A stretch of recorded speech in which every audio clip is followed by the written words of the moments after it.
What the fuck happened, bro? What the fuck happened? That is the question on all of our minds after a 60 game win season, number one seeded team in the Eastern Conference, coach of the year, all NBA, Cade Cunningham, all star, Cade and Duran, first team all defense, Asara Thompson, home court advantage, and here we are, down 3-1. We're going to dive into that in this video. We're actually going to do a live rewatch. It's just a tip off right now. But before we dive into all this, make sure you smash the like button, hit subscribe, and the bell for notifications. I'm going to give you kind of a play-by-play of what I'm seeing in real time. I was going to watch it last night. I had some other things to do, so I didn't watch it live. But I was like, I don't want to watch this while I'm tired, especially because they lost. You know what I mean? Like, I don't want to be making evaluations when I'm tired as fuck. So I was like, you know what I'm gonna do? I'm gonna rewatch it in the morning with y'all. So that's what we're doing. We're doing the rewatch, uh, and let's get it in. Let's get it in. Remember, this is an interactive live, so feel free to throw your comments and thoughts and questions in the chat. I'll do my best to get to it. If I miss it, just go ahead and throw me the super chat, and it'll pop up, and that's easier to keep track of. Otherwise, it's jump ball. It's jump ball. The thing that's significant about a jump ball is the aggressiveness of your center, how bad they want it. And it gives you kind of an insight into their mind frame, into their focus, because a lot of it is effort, desire, will. And it may seem like a small thing, but when you've been getting your ass handed to you like Jalen Duren has, you have to have some sort of determination to say, I need to get back some of this energy. I just can't keep getting punked around. I can't keep getting pushed around, moved around. I've got to take each and every win I can get because he has to get his respect back. Jalen Duren has to get his respect back at this point. So let's start the game. All right. I'm going to put the sound on low. We're going to go from there. Now, the thing that I kind of hate off the bat, just off rip, is Cade Cunningham initiating offense. It makes him very one-dimensional. And a turnover, very first play of the game. Terrible sign. Terrible sign. Terrible sign. And then you have Jalen Duren over-helping on Jalen Suggs, on a Jalen Suggs drive, leaving Wendell Carter Jr. wide open for three. So turnover, overhelp, leading to a wide open three. And then Cade Cunningham takes his, one-on-one pull-up, step-back jumper. Jalen Duren can't get around Franz Wagner. And this is the big thing about Jalen Duren. If you can't score one-on-one, bro, in the playoffs, you're not a featured player. You're not a one-on-one. You aren't. I don't even think you're worth $30 million in today's NBA. Jalen Green got over $30 million, and we forgot about him. And then we see him in the playoffs. He's 100% showing he's worth what he's making because he can go get his bucket when no one else can. And then we have another turnover, trying to force feed Jalen Duren. But the thing is, for Jalen Duren at 6'10", allowing Jalen Suggs to steal your entry pass, allowing Desmond Bane to deflect your entry pass, there has to be a certain level of pride by Duren that you're not going to get around me. And then he gives up a bucket. You can almost say the first four plays on both sides of the ball, Jalen Duren is a part of why they didn't work. And then you got good old Uncle T. He goes straight to work. He's going straight to work. Jalen Duren, Jalen Duren, I was laughing with Resball TV. We did a live a time ago, and I compared Jalen Duren to Ferdinand the Bull. If you remember, Ferdinand the Bull, he was this big old bull, looked all muscular and looked like it should be able to do all these things, but really just wanted to sit on the hill and chew grass and look at the bees. To an extent, I feel like Jalen Duren doesn't want to be the raging bull. He doesn't want to be this dominant force. He wants to chill in the backdrop. Oh my God. Franz Wagner gives Uncle T the Euro two-step straight to the cup. And we're down 10-3. Then Cade Cunningham gets right to his bag. That's what he was supposed to do. He was supposed to get right to it. If his team is struggling, you can't let your team fall behind by too much. But this is why I kept saying I wanted Danis Jenkins. I wanted Danis Jenkins in this game so that he can take the facilitating responsibilities off of Cade Cunningham and he can push the tempo. Cade Cunningham moves at the pace the Orlando Magic want to play at. And that's why they stopped pressuring him. There's like absolutely no reason to pressure him. Cade Cunningham tries to force the ball into Jalen Duren again. He tries to one-hand the catch. Look, Jalen Duren, bro, I'm not going to call him trash. I'm not going to do that to him. I'm not going to do that to him. I'm not going to do that to him. But you're playing like you don't belong here. You're playing like it's your first time in the spotlight, which it's not because you were in the playoffs last year. Last year you had the excuse. Last year you had Uncle T come in and save you, guard the other team's best big, Karl Anthony Towns, and you got to take the easy assignment against Josh Hart. And you played admirably, but with little to no expectations of you. This year you're an all-star and you have expectations. And you're playing like the moment is too big. Ray Floyd, Ivy would not have saved us in this series. You have to understand, a healthy Ivy, a healthy Jaden Ivey, the Jaden Ivey from before his injury might have saved us. Might have saved us. That Ivy doesn't exist anymore. That Ivy doesn't exist anymore. You know, that's like saying Chauncey Billups would have saved us. Sure. Chauncey is before a grand jury somewhere on gambling charges. He's not walking through that door. At all. Let me see. Unfortunately, Jalen Duren is number 3 scoring option that is being featured as a number 2. And honestly, he's looked like a 4th option. Real talk. Real talk. He doesn't look like he wants it. It's like, here's the thing. You know, this is what I respect about pickup ball, street ball. And even the All-Star game exposed Jalen Duren a bit. Jalen Duren never demanded the ball in the All-Star game. Despite having mismatches, smaller guys against him, he just waited for people to spoon feed him the ball. You know, in pickup basketball, if you don't look like you want it, no one gives you the ball. Especially when the game is on the line. When it's a high-stakes game. Unless you're just wide open, we're not just giving you the ball. If I can't rely upon you to want the ball, to look like you have the determination to say, if you throw it to me, not only am I going to catch it, there's no way anybody's stealing this from me, but I know what to do with it. Jalen Duren looks like, he's giving me DeAndre Ayton vibes, which is a really bad comparison. Because it's sad if that's who Jalen Duren ends up becoming in terms of his potential and what we need him to be. But that may be a fair comparison. Jalen Duren may be another DeAndre Ayton. And this is another reason why I say big men should stay in college longer. Because sometimes you have to learn how to dominate. You have to learn how to dominate. You don't just become a dominant player. You got to have it in you.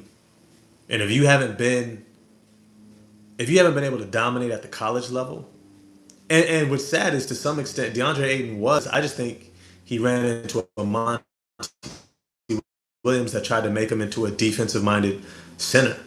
Tried to turn him into Anthony Davis instead of saying, hey, this is a 25 points per game center. I'd rather take my chances in him becoming Karl Anthony Towns than trying to make him into Anthony Davis and lose all that offensive potential. Either way, I digress. It's 12-5, first time out of the game.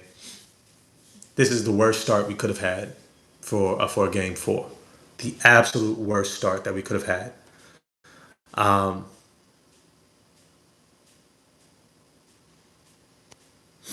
get to some of these. The whole team disappointed, fans big time. Big talk, yeah. Give credit to Uncle T and Stewart. Everyone else deserve all the criticism. I can't complain about the lineups because JB is shuffling trash.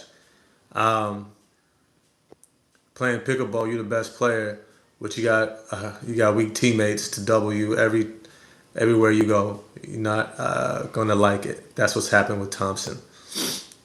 I mean, Thompson should be playing point guard. Period. Period. At this point, we have all the data. We've seen it. He's passed the eye test.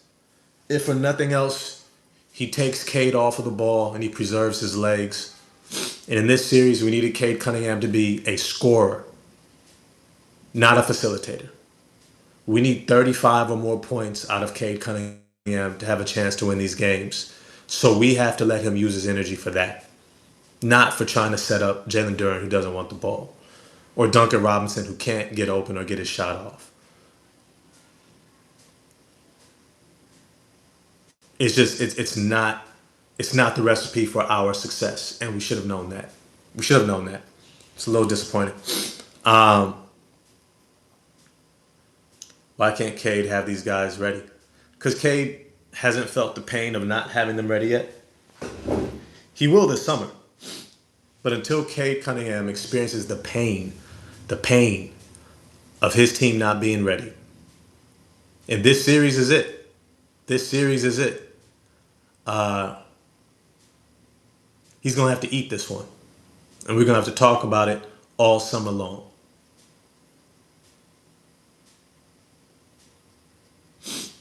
Yeah, he should be deferring to everyone else to run point this entire series and catch the ball off ball. If for nothing else, then we need his energy for scoring. All right, I'm pressing play. It's 12-5. Worst start we could have imagined for game four. Here we go. Cade Cunningham still jogging the ball up after the timeout. Okay, we got Jalen Duren at the top of the. You're giving Duncan Robinson the ball to do what? Pass it back to Cade. Okay. And now he's turned the ball over, trying to force it baseline. And Duncan Robinson, once again, defensive liability.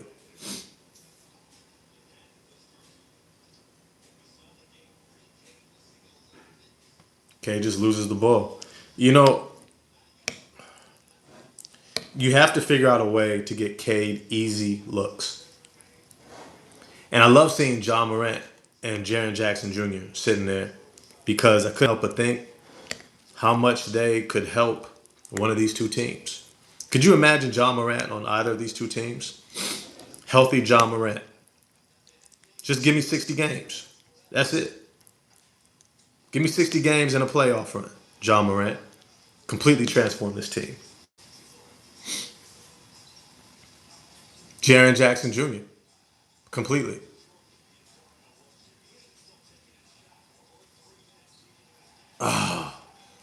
Sar Thompson, I love him with the post up. I love the post up. Um, just shoot it. Just shoot it. Just shoot it. Like when Asar Thompson is posting up a small guard, every single time I'm thinking barbecue chicken. Every single time. See how Ben Carroll drives in a straight line? This is what we call north-south. Going north-south. Forward or back. You either back dribble to create space or you're going right by a guy. The reason why this is an important topic is because coaches want to go north and south. The more you go east to west, sideline to sideline, the more you run into help defenders. When I see the difference between Paolo Banchero and Cade Cunningham, how they're playing, is Paolo is going north and south every single time. Every single time. But he understands that's how you have to play in the playoffs because help defense is so ready to collapse on you. You have to. Because here's the thing, Orlando is not a great 3-point shooting team. It's just their strategy of attack. Duncan Robinson dropped the ball.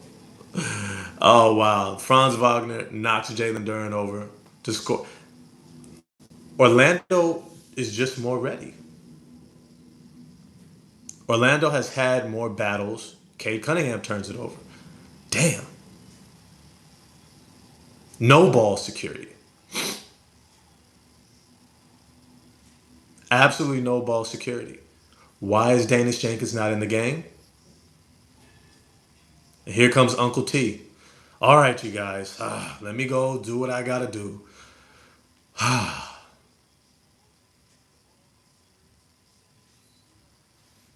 Man, let go of the Malik Beasley talk. He's not coming back to the NBA, bro. He's not coming back to the NBA. Let it go. But I like John Morant, though. John Morant, playoff experience, can get right to it. I think he could be a great combination next to Cade. Cade plays off of him. He'll have to be the point of attack defender next to Asar, but, you know.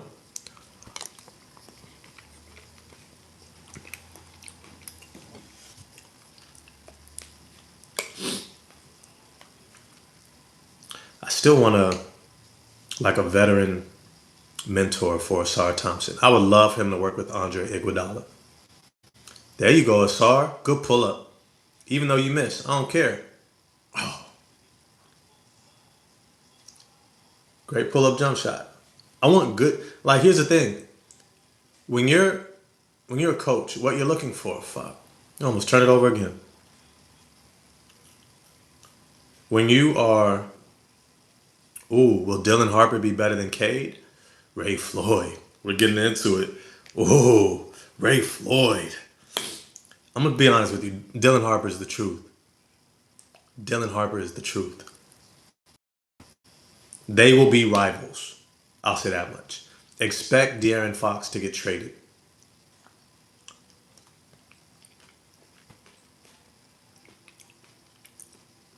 Expect De'Aaron Fox to get traded. $1 million player in Devin Booker here.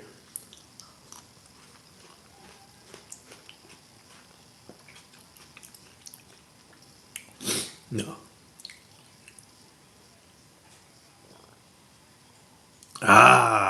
Missed open three.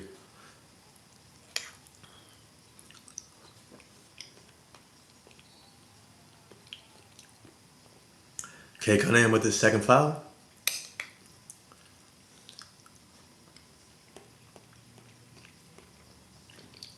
Yeah. I don't know why JB Bickerstaff does not want to play Danish Jenkins and Cade Cunningham together. I don't know why. Yeah, Dylan Harper does do what Cade does better. I can say that. He's got more ball security. He sees doubles better. You know, he doesn't have like the irrational kind of arrogance to think that he cannot turn the ball over. Right? Like every good ball handler, every good facilitator knows not to put themselves in situations where they'll turn the ball over. Cade is still learning that. That's why I've always said Cade is more of a Brandon Roy type of scorer. He just needs a facilitator like an Andre Miller. He needs his backcourt running mate that can run offense for him. I mean, you didn't see Jalen. Man.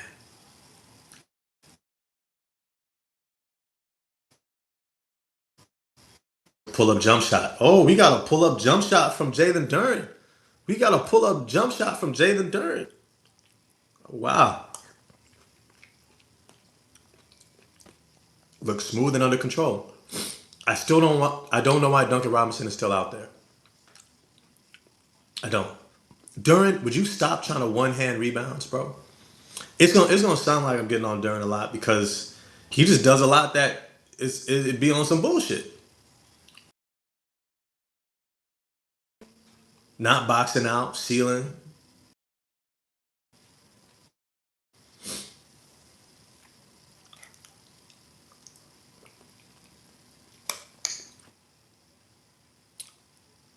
Yeah, yeah, we're gonna get there. We're gonna get there. So I'm at 4 minutes and 57 seconds in the first quarter. JB Bickerstaff is challenging the play. Um, we win the challenge. I think we won the challenge. Yeah, we win the challenge. Jalen Suggs trying to flop. Jalen Suggs like another Marcus Smart. I love Marcus Smart. I love a Jalen Suggs type of a player. Um, you just need to have a really dynamic player around them. Like Marcus Smart looks great next to Tatum and Brown because he's not asked to be the guy, but he'll make a lot of great plays.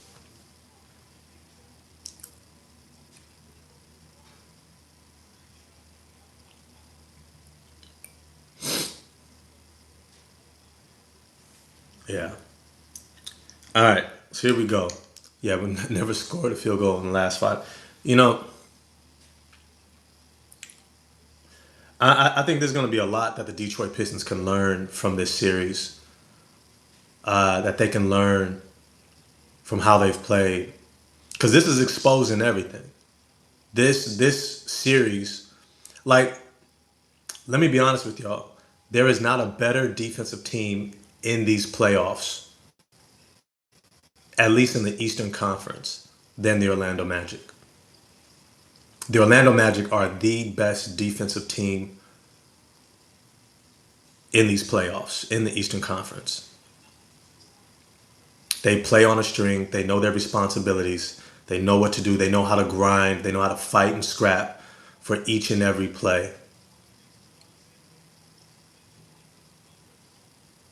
They're going to box out. They're going to scratch. They're going to pull. They know just how much they can pull and get away with. They know how to read the refs, talk to the refs. They know all these different things.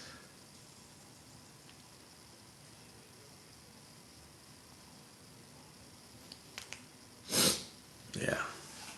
And they have a good team. It's like they're healthy.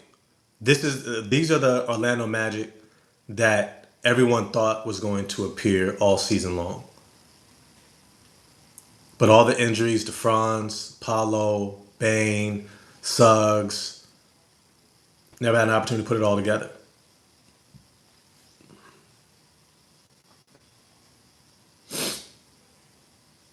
Oh, here comes Kevin Herter. Like, Jalen Durant, why are you.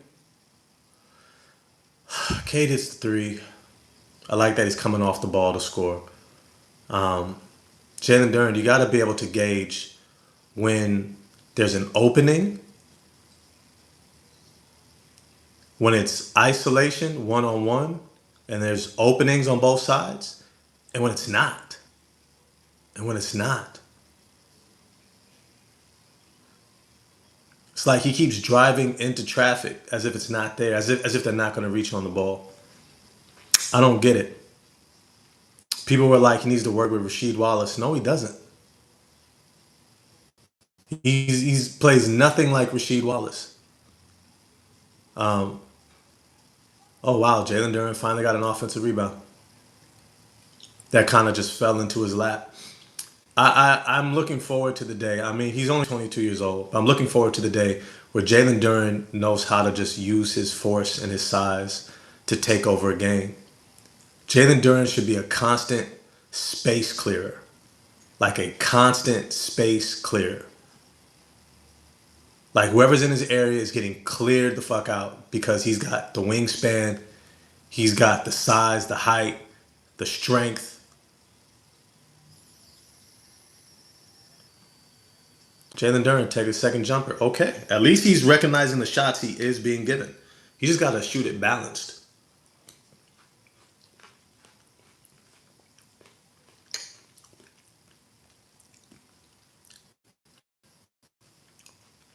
Yeah. It's crazy to see Karis LeVert and Kevin Huerter come to the game before Danish Jenkins. You would think a guy who won us at least 3 games. I remember him hitting the corner three early in the season. I remember Danish Jenkins hitting the free throws to close out a game. I think it was against Boston. Then he hit the step back in the corner. He drove down the middle, the little step back in the corner, short corner. Those are 3 game winners. You would think a guy that won you 3 games would get more respect than Kevin Huerter, who just got here, and Karis LeVert, who's been, for the most part, a non-factor. A non-factor. It's just, I just feel like it's just disrespectful. It's just disrespectful. It's not the end, but win or lose, we need to go after D Book in the summer. Sorry, JD don't shoot threes. Tobias dunk, shooting from deep. Man, y'all got to get off. Never mind. I'm not. I've explained it too many times. I've explained it too many times. It's not about the threes. It's about the turnovers. It's about the turnovers. It's not the threes. And Devin Booker's not going to come in here and magically say, Devin Booker is not even a volume 3-point shooter. Devin Booker is a mid-range guy. Stop. Man, y'all just trying to gaslight me. Y'all just trying to get me all stressed out talking about Devin Booker. Nice play out of the timeout though. Javonte Green on the backdoor cut. Who made that pass? Who made that pass? I like Isaiah Stewart out there. I like this. I like Danish Jenkins, Javonte Green, and Isaiah Stewart. Those 3 I know are going to give you great defense. Danish Jenkins with a great pass from the top of the key. Didn't even dribble the ball. Danish Jenkins didn't even dribble the ball. Can I just want to stop. I just want to stop. God damn. Without dribbling the ball, Danish Jenkins catches the ball, watches the play develop, rifles a beautiful pass over the top from the top of the key to Javonte Green on a backdoor cut for a dunk. We go up 23-22. I keep saying the value of Dennis Jenkins is not about his scoring. It is about he's a facilitator. He is a facilitator. And he is a floor general. He can give us Tyus Jones on crack. He can give us great floor generalship to set up our offense every single time. I don't care if he doesn't score. I don't care. I think he ended this game with 0 turnovers, if I'm not to be mistaken. Y'all let me know, how many turnovers did Danish Jenkins have at the end of this game? Y'all let me know. Might as well trade Ron Holland. You know this young boy is fuming that he's not playing in front of all these garbage players. You're not showing any investment in Ron Holland. You know what? Dwayne Pritchard, he's not going to ask for a trade. I'm going to be honest with you. A part of it is Ron Holland's fault. When he got in the game, in game 1, what was his turnover percentage like? Answer me that. How many turnovers did he have? That'll answer everything for you right there. Answer everything.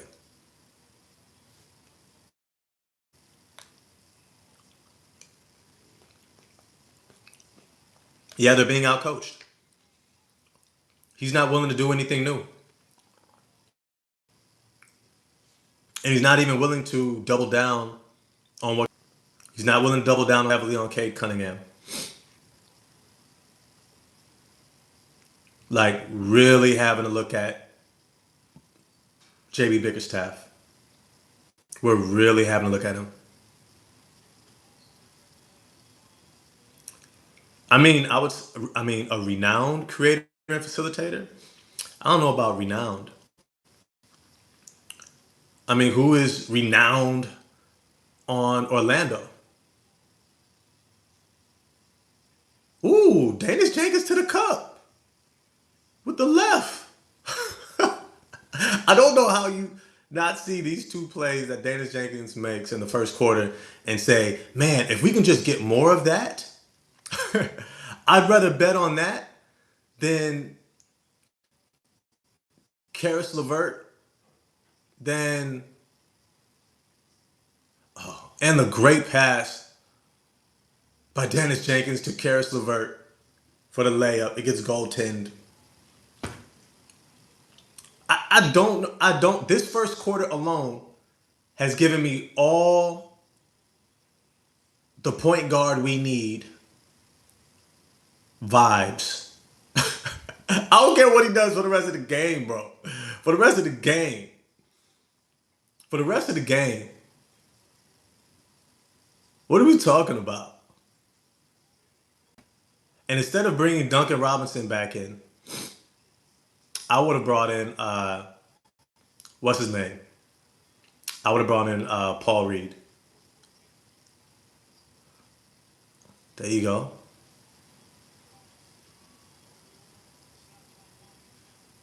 Nice, good kick out. That's okay. We missed the shot long. Here's the thing. I'm not mad at missed quality 3 point. I just don't get it. I don't understand. I don't care if he shot 1 of 6. NFZ 2004. I keep saying Danish Jenkins' value is not in his scoring.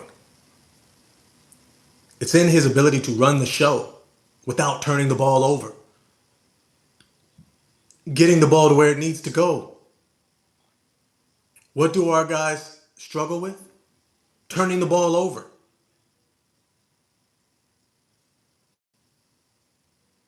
At some point, we have to accept what Cade Cunningham is and what he's not. No, I don't like Anthony Simons, Juan Harris. I don't like Anthony Simons. Um, I like what's his name in Denver. What's his name? I brought him up before. What's the what's his name? Y'all know who I'm talking about. I asked y'all the question before, what y'all felt about him. The wing forward. He's like 23 years old. Y'all know who I'm talking about. Look him up. He's actually injured right now. I forget his name. That's what I really want for us next year. 6'8" in shoes, 7 foot wingspan, athletic. Yep, Watson, Mr. Peyton Watson. I'll give you a reference from Coming to America. Give it up for Mr. Randy Watson. Sexual chocolate. Mr. Peyton Watson. That's who we need to go get. I'll take $30 million to go get Peyton Watson. 23 years old. I'll go get Peyton Watson. I'll tell you right now, I trade Ron Holland to go get Peyton Watson. Say I won't. Say I won't. Ron who? Ron who? Ron who? This is the NBA, not the G League. Potential only gets you so far. You want extra time to develop your potential?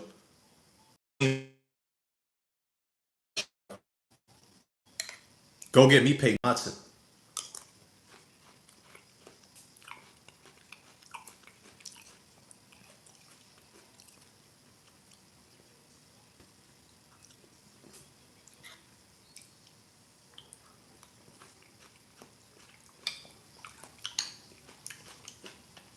Beautiful. Beautiful defense.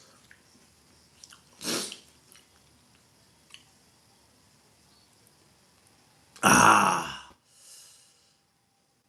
somebody else has got to cut off Desmond Bain. You can't give up a straight line drive.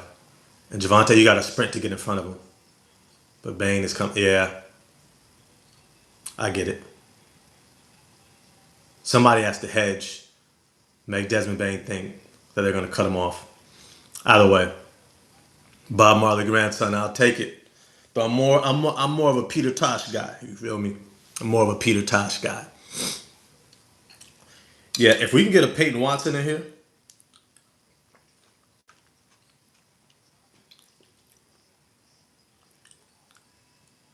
but I'll tell you this much though.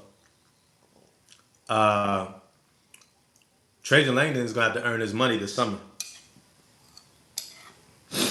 You're gonna have to earn his money this summer.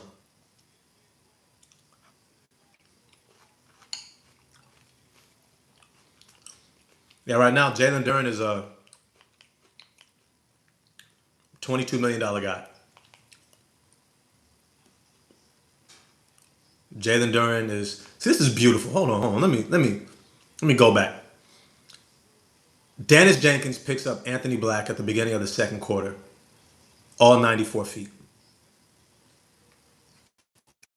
All 94 feet. They don't get into their offense until about 14 seconds. It's exactly what I've been saying we've been needing.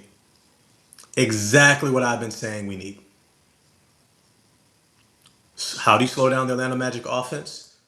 You force them to get into it late, giving your guys more opportunities to get set up, to take away what you don't want them to be able to get to.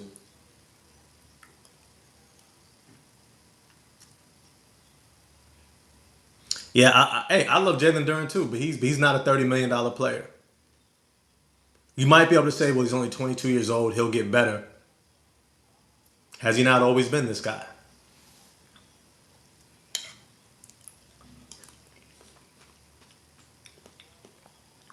Great defense by Dennis Jenkins. The layup by Anthony Black, though, this is a good bucket. That's what happens when you're 6'8", you're 6'8" point guard who's athletic. Gonna be able to finish.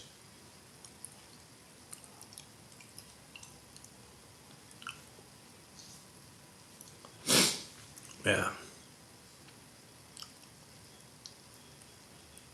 Who else do you trust handling the ball outside of Cade and Danis? Um, Marcus Smart.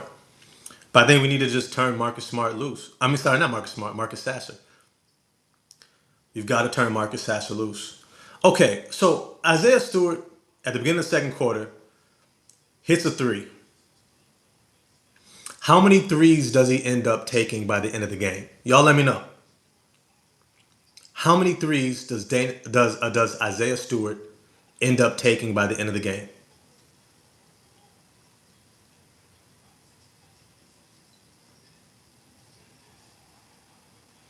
I love how Dennis Jenkins pushes the pace. I just hate that he doesn't know how to gauge um, big men.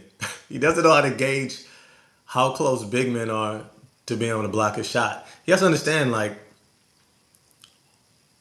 this ain't the G League. You know what I mean? Thank you, YY, for answering my question.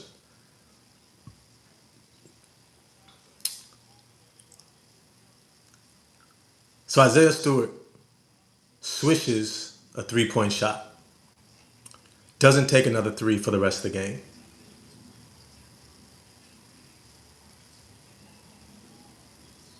Oh, man.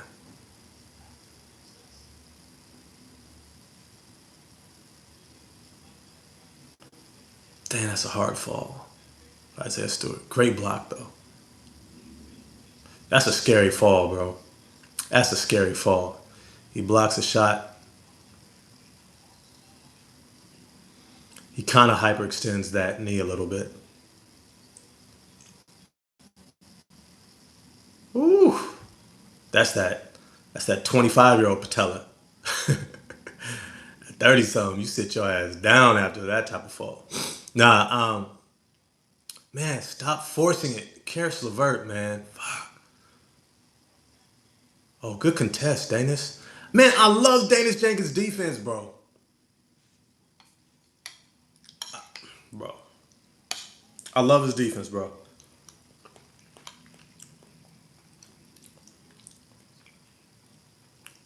Yeah, Stu is playing his ass off right now. Thank you, JB, for taking out Duncan Robinson. If he's not knocking down threes, he's a liability. And you can get a lot more out of this squad. But some of this stuff we saw last. Why? Fuck, man. Why are you going to take out Danis Jenkins and leaving Karis LeVert? Like, to me, that's the bullshit right there. That's the bullshit. That's the bullshit right there. That is literally has multiple game-winning shots for us this season. And JB Bickerstaff trusts Karis LeVert more than him.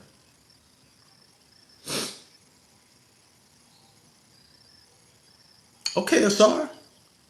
Get up, bro. Get on that offensive glass.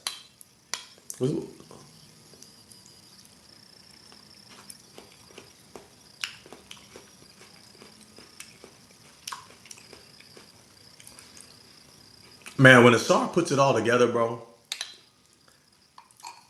you can't help but see it.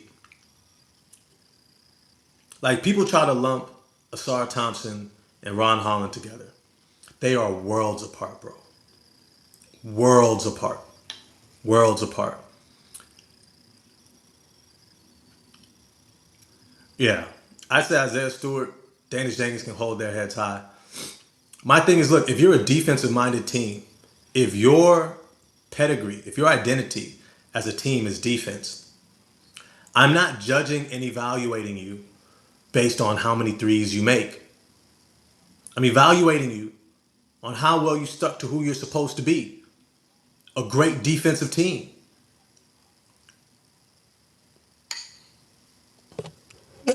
Yeah, I think LeVert is JB Bickerstaff's guy from Cleveland. I think he is. I think that's his guy. Um, you know, maybe their kids hang out. If that's the case, hey, I understand. I got partners, they on my squad. I'ma play them, but I don't know. I'm mad competitive. I might be the one pulling aside like, hey, bro, I'm gonna try to get you in, bro. But you may not get in, bro. It's all love. It's all love. Respect to Uncle T. Respect to Uncle T. I give him respect for this game. He's seizing the moment.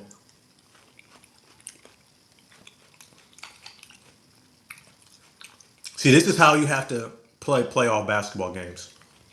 You're not going to get through this game without having to see me. You're not getting through this game without having to see me. You're going to have to see me. You're going to have to see me. You're going to have to see me. Bruh, I'm on your head, bro. I'm coming off screens. I got a jumper. I'm getting to the rack. I got a pull-up game, layup with the left, the right. I'm giving you the full package, bro. I'm giving you the whole bag. You're gonna have to see me.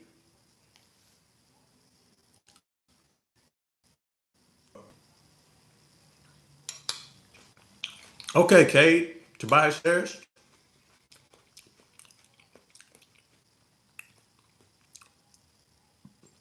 Okay, we're up by 8 points. Isaiah Stewart is helping to lead the charge. Asar Thompson. So we got two elite defenders out there. What a difference it makes.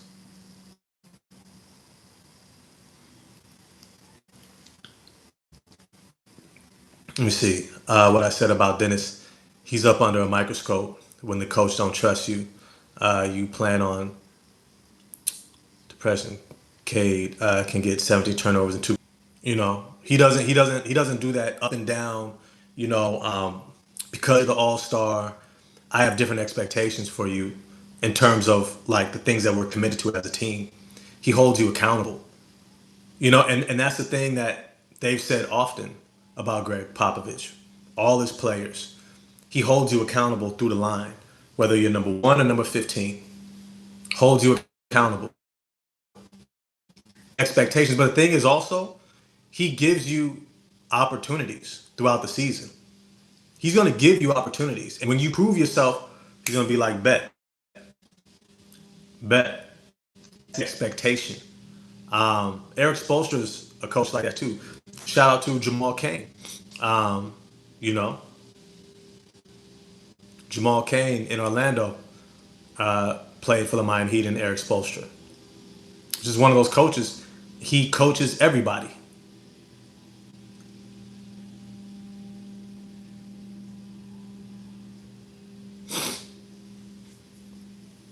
See, watch the game, Ross. We threw it away. It wasn't about Orlando did to win. It was all about turnovers that made us lose. And yet we have a point guard who ended the game with 0 turnovers. We'd rather play Karis LeVert. We'd rather play everybody else.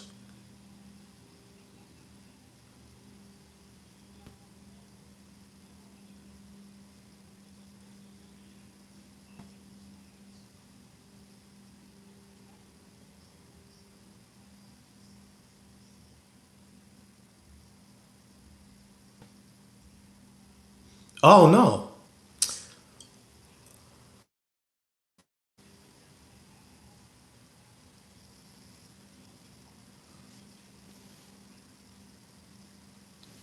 Okay. Look, we up 41-33. 6:36 left in the second quarter. Isaiah Stewart comes out the game for who? Yeah, game 3 and 4 turnovers beat us. But here's the thing. I mean, you can't. It isn't just turnovers that beat us. It's our immaturity. Yeah, it's guys that are not built for the moment. Jalen Duran, Wendell Carter Jr. wants to shoot threes. So fucking Duran, man. You just get in the game and you're stuck between Desmond Bain driving. You're doing this drop coverage. So you let him come in all the way and shoot the floater, but you don't actually box out Wendell Carter Jr. So you actually did nothing on that play. You didn't come up to stop the ball and you didn't box out your man. So you kind of were just standing there. Yeah, man. Why, man? Jalen Duran.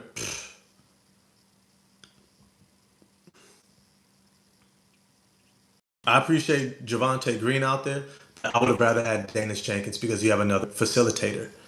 I don't know why Asar Thompson is not being used at all to facilitate. Like, at all. At all. Like, we basically said, scrap everything that we've tried throughout the season. We're just going to run with Cade Cunningham at the point. Like, this is the difference between, I think, JB Bickerstaff and Jamal Mosley. Is JB Bickerstaff flinched first.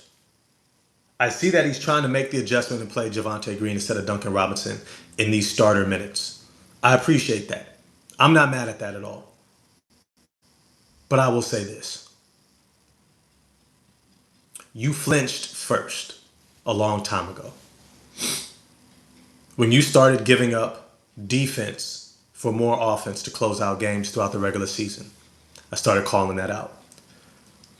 If defense is our identity, why are you going away from our identity as soon as the game gets tight? These are the questions. These are the questions. More like observations. Yes, Duncan is giving us nothing because Duncan Robinson is Duncan Robinson. Duncan Robinson is not Tyler Hero. He's not Desmond Bain.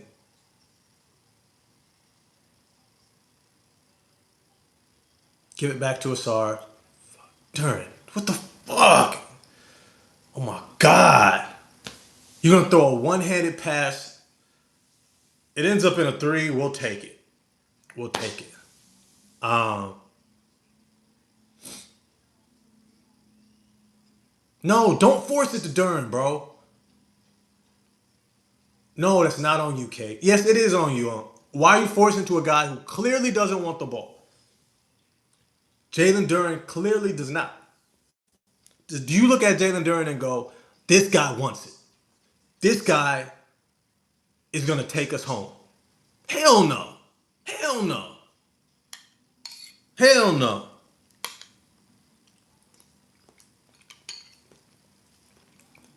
Sorry, bro. He ain't got it.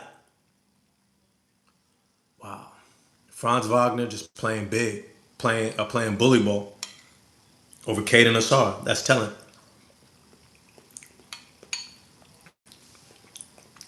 Yeah, just play defense the entire game, bro.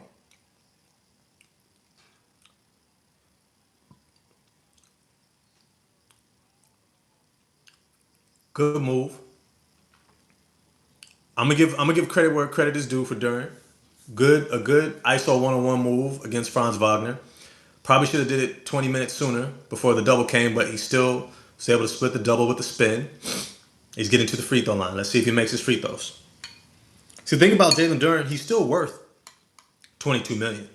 He's still worth probably 26. He makes his free throws. He can rebound. Not a good rebound. Not a. I'd say he's a good rebounder. In the playoffs, But there's only so many Wendell Carter Jr., Paulo Banchero, Franz Wagner front courts. There's only so many of those. Um, there's only so many.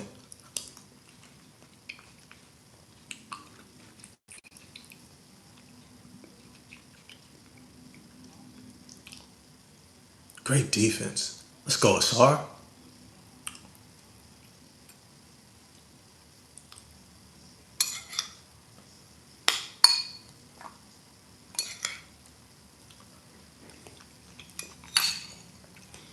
Asar is our engine. I'm glad JB playing him more. But you're right, he should be doing more with the rock in his hands. You have to figure out a way to get the most out of your roster, bro. And it's clear. Cade Cunningham is not a full-time point guard. His turnovers are absolutely atrocious at times. Atrocious. And here's the thing, you're going to bring the ball up just to chuck a three-pointer. That's the bullshit when you're up 9. That's not understanding the importance of every single play.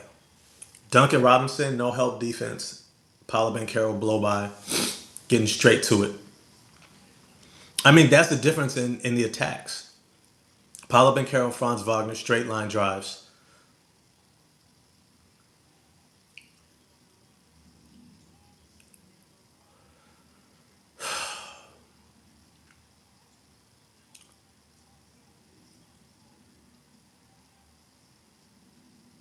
Jalen Duren pushes his own man on the offensive rebound. How Jalen Duren gonna push Javante Green on the offense or on the defensive rebound? Didn't even know it was his own man. That's crazy. Duren, what the fuck are you doing, Duren? Oh, eat that shit up, Kate. Eat that shit up, Kate.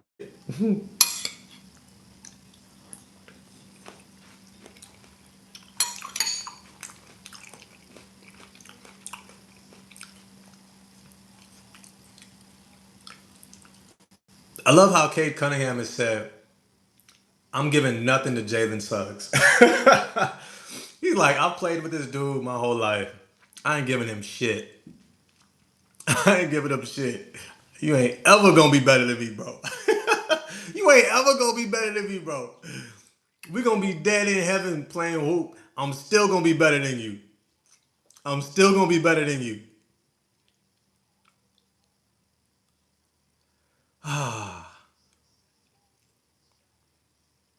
May sound crazy, but I think I would have loved to see our team play one game without Cade against him to see how he would have looked with everyone involved. Facts. Me too. But that's something that um, JB Bickerstaff, I don't even think that because we have to remember, we played without Cade for a stretch down the end of the season when he had that collapsed lung. Wait, Jalen Duren, you didn't notice a wide open Desmond Bain in the corner? You gonna stick with Wendell Carter Jr.? This is the shit I'm talking about. Lack of awareness. Paul Reed would have closed out. Um, but no, we played for a whole stretch without Cade Cunningham. A whole stretch. And we saw what the team looked like. Dennis Jenkins running the show. We kept winning.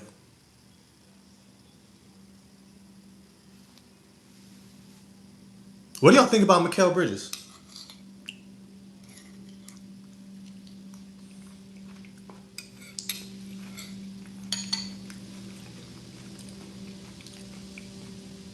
What do y'all think about Mikal Bridges? Could we get a Mikal Bridges instead of Duncan Robinson on this team?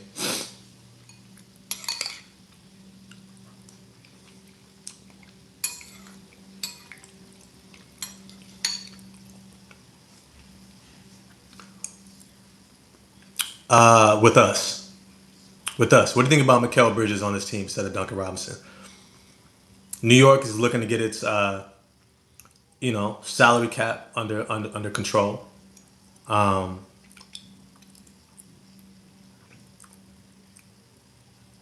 there's a few teams that want to get their salary cap under control. Denver too, with Peyton Watson. We could offer Karis LeVert and or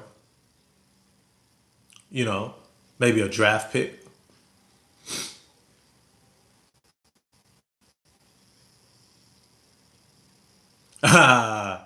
Truth over Moses, they said Jalen Duren, Wendell Carter Jr. beefing over Angel Reese. That ain't it, bro. But it's funny though. It's a funny thought. I'll tell you right now, if they are, I'll tell you which one of them is blowing her back out. It ain't Duren. It ain't Duren. Duren playing like the dude who lost the girl. Wendell Carter Jr. playing like the one who still got her right now. Cade Cunningham, how many times you gonna do this? Play with the ball at half court, and then Jalen Suggs gets into you, knocks away the ball.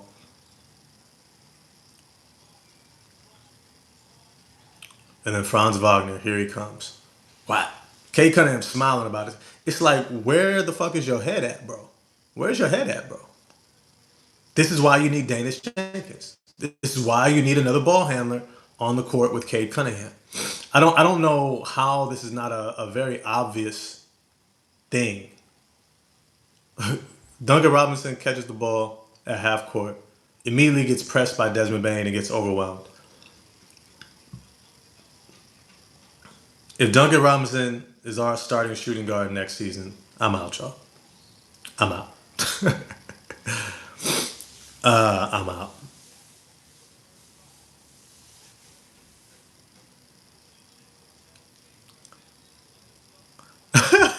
Wait. Why? Angel Reese posted during getting dunked on? That's wild. That's real wild.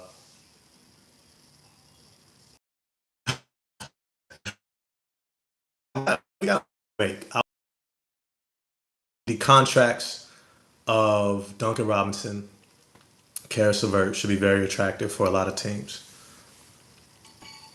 I think we can do a Peyton Watson for Karis LeVert type of a trade. You know what's sad? If Dennis Jenkins goes to another team like a Denver Nuggets, I bet he blows up.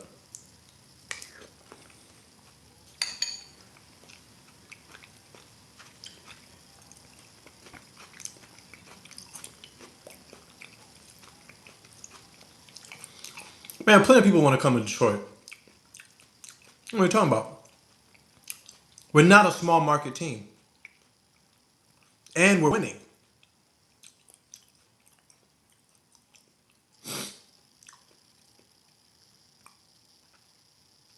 We're winning. 60-win season. Why would players not want to come to Detroit? That doesn't make any sense. People haven't wanted to go to Toronto because it's in another country. Most people don't travel. Look, even John Morant sees that we need to push the tempo. Sit on the sideline going, let's go, come on, like speed it up. Where's the spacing?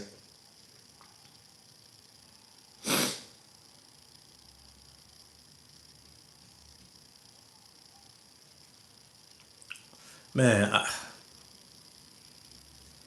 Detroit is cold. Players want to be in hot places. Hey, that's for damn sure. But there's only 30 teams in the league, and only 16 of them getting into the playoffs. Only 16 teams get into the playoffs. Only two teams are going to be the number one seed in the playoffs. Right? You have a chance to play for a playoff team that's winning.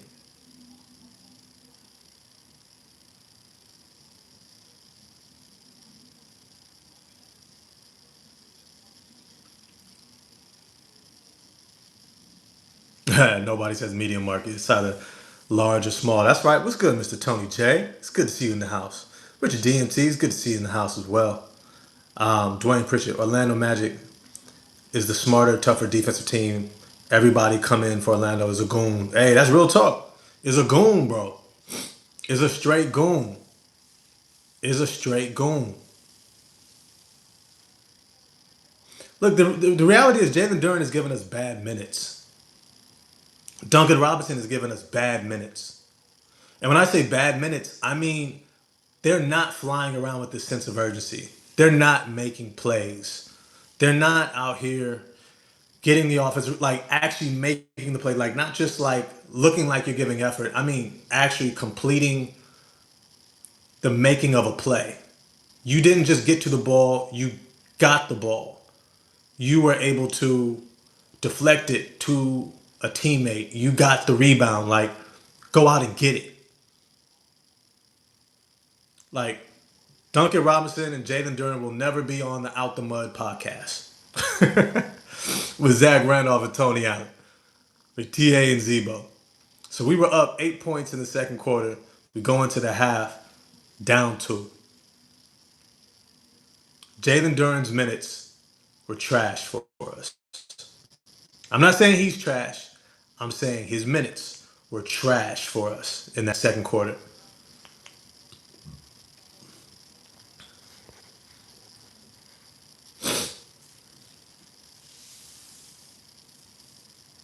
Yeah, the squad that got us up 10 was the bench unit. You right.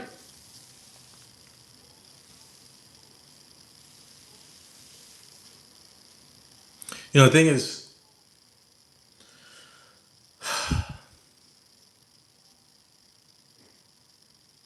as much as I appreciate bringing in Duncan Robinson, I don't think we needed Duncan Robinson and Karis LeVert.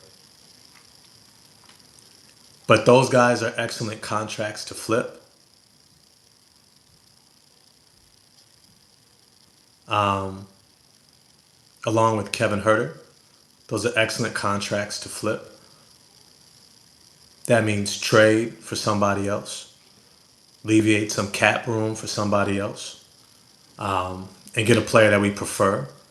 But the way this team was rolling all year, I mean, here's the thing. Nobody thought this team was going to get to 60 wins, bro. Like, that's the reality, too. That's the reality, too.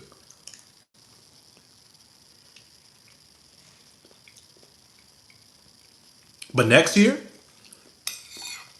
oh, we better not end up with a Kevin Herter, Duncan Robinson, Karis LeVert trio. At all, bro.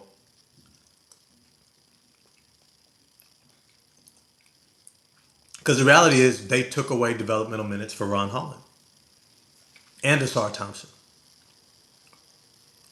We still have question marks for those two guys this season because we did not get the maximum potential out of what they could be. Man, Desmond Bain just drive right at Jalen Duren to start the third quarter. Scores a layup right over the top. I just can't help but feeling like Isaiah Stewart would have got that. I can't help but feeling like Isaiah Stewart would have got that.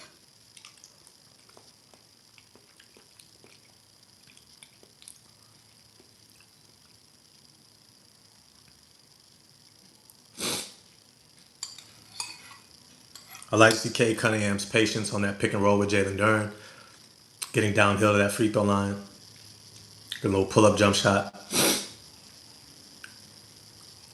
Jalen Duren, you have to put a hand up on a shot. Cade, if you don't stop playing with the damn ball. Fuck. Here comes the Cade Cunningham show. Here comes the Cade Cunningham. I'm just going to dribble the ball up the court, pull up three. That's the bullshit, man. That's the bullshit.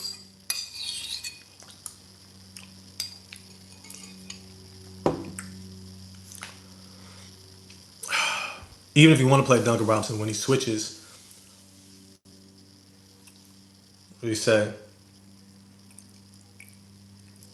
Why you can't send a double team, make him send one way and send a double. He would have blocked the shot. Ron would be great 6-man. His 3 points getting a little bit better.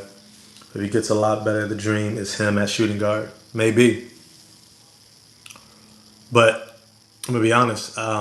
He needed to take a big jump this year in order to claim that spot.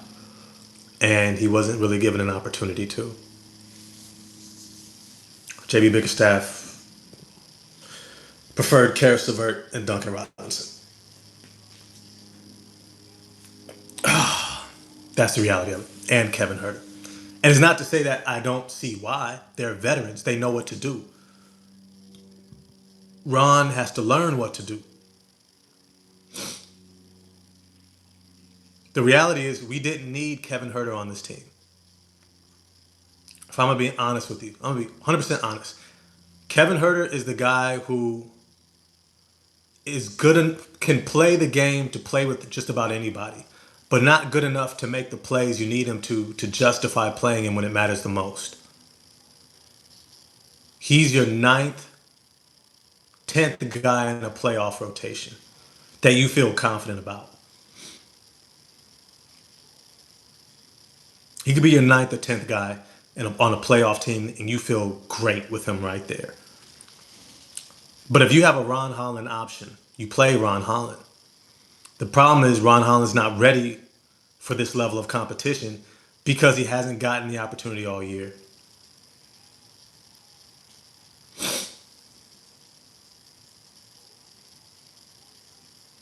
Yeah, Cool Breeze, you're right. We need a reliable secondary scorer, playmaker at the guard wing position. We do.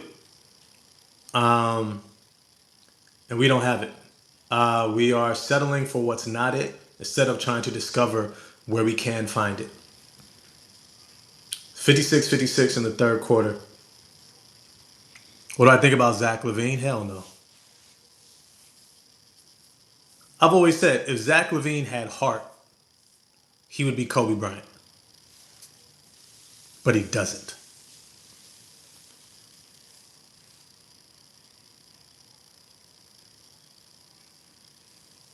Zach LaVine is not only not a winner, he's also not Detroit basketball. You'll get pissed with him very fast. You will get pissed at Zach LaVine very fast. Very fast. Um,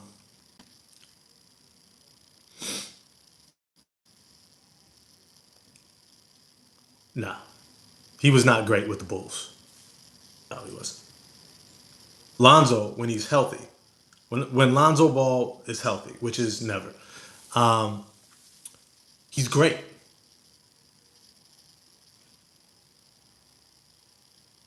Yeah, no, it was definitely the turnovers. It was definitely the turnovers that killed us. Um, it was the Duran minutes, very ineffective. It was the Duncan Robinson minutes, very ineffective. JB Bickerstaff's unwillingness to clearly, clearly need to provide a secondary ball handler alongside of Cade Cunningham, not behind him, alongside of him. That was clear. It's been clear all season long, but he does not want to do that. Um, Secondly, you can't have a guy on the court who is a defensive liability like Duncan Robinson. The Orlando Magic know at any point in time when they need to find a bucket, they just need to go find Duncan Robinson. It really is that simple. Jalen Duren looks like he doesn't want to be. His body language is horrible. Jogging up and down the court. Ah, shit. T. Jalen Duren has a good looking pass. Probably a little bit too hard. A little bit too far ahead of Tobias Harris. And he was wide open too. That's just a timing thing. I'm not too mad at it, but in this tight of a game, those those little misses make a huge difference. Duncan Robinson should not be in this game. I'm just gonna be honest with you. He should not. Should not.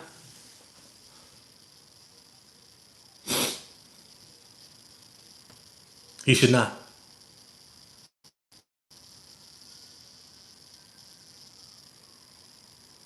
Duncan Robinson should not be in this game. He's just not good enough. I just don't understand. I don't understand not trusting a guy who's won you games, who was instrumental while Cade Cunningham was out running the show. I just don't get that. I don't at all. Danius Jenkins has to be sick. I just look at his face. It just panned over to the bench.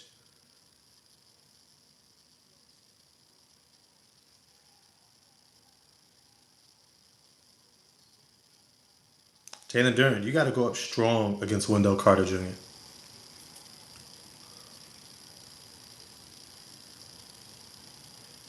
Spin. That's just great defense.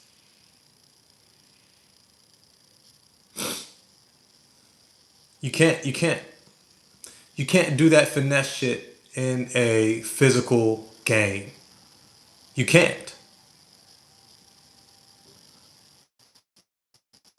That's look. The reason why. Look, I'm gonna be honest with y'all. This may sound mean to say it. You just see this series. Wendell Carter Jr. blocks Jalen Duren. Then he comes back and catches alley oop. That's the reason why an Angel Reese would be with a Wendell Carter Jr. and not a Jalen Duren. You got to remember what kind of player Angel Reese is. Angel Reese plays like Wendell Carter Jr., not Jalen Duren. She respects Wendell Carter Jr.'s game more than she does Duren.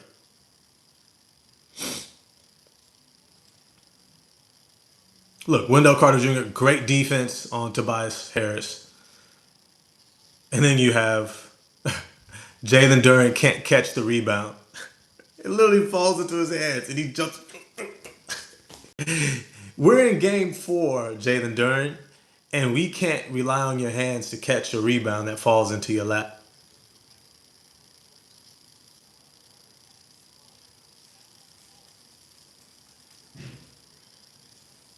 I'm telling you right now.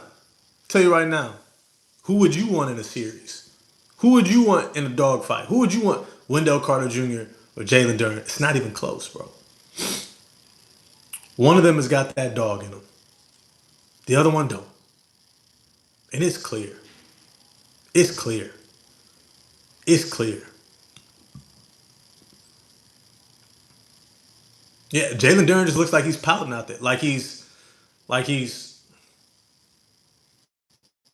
Wendell Carter Jr. He looked like he laying it all out. But you gotta understand, Wendell Carter Jr.'s had a long road, bro. I respect him. He's had a long road. People forget when he went to Duke, he was told that they were not going to bring in anyone else to play over him. That's what he got interviewed about this. He was told he's going to come in and have this featured role. And shortly after he signed, Marvin Bagley III reclassified, and Duke pursued him and brought him in. As a result, Wendell Carter Jr. fell in his draft. He gets drafted to the Chicago Bulls, a really bad situation.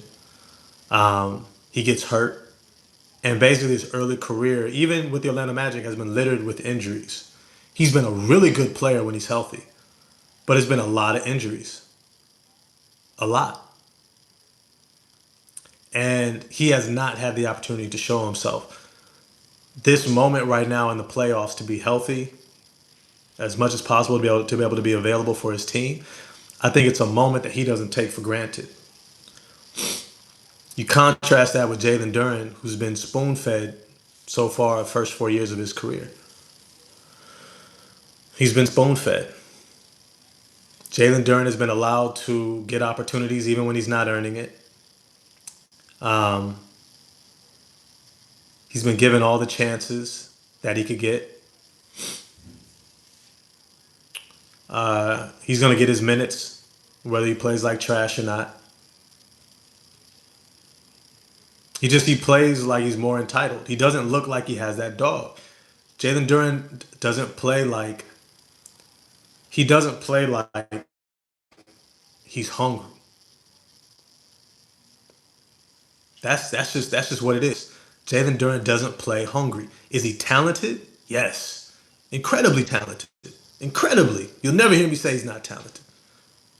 And I've been telling folks his whole career, hey, don't give up on this dude. He's still young. He got a lot of potential. Okay, Cunningham, you're gonna let Jamal Cain give you a jump hook? Jamal Cain is 6'4", 6'5".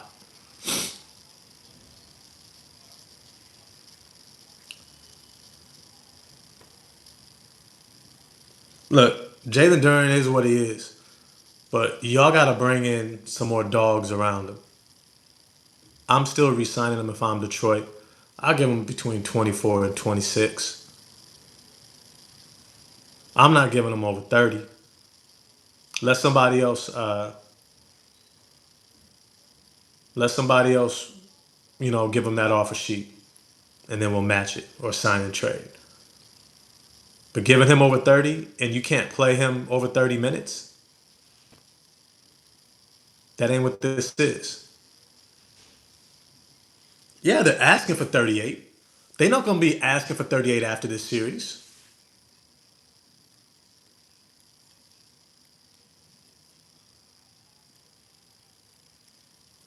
Yeah, SB, look, when it comes to Durham, man, tell me how many times he just doesn't catch the ball. Tell me how many times, I'm talking about in this playoff series, how many times he's not sprinting up the court.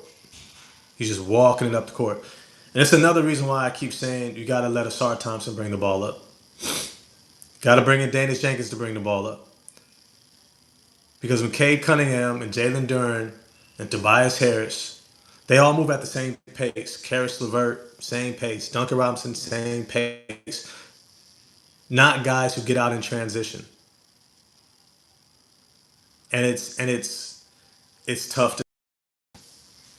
It is just really tough to see. It's just we know we need to speed the game up, and we just have guys who just don't or won't speed the game up.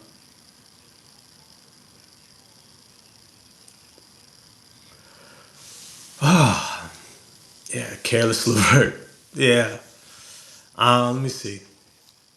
Okay, we're at 5 minutes to go in the third quarter. Got to fast forward these free throws. Let's get to how the game is.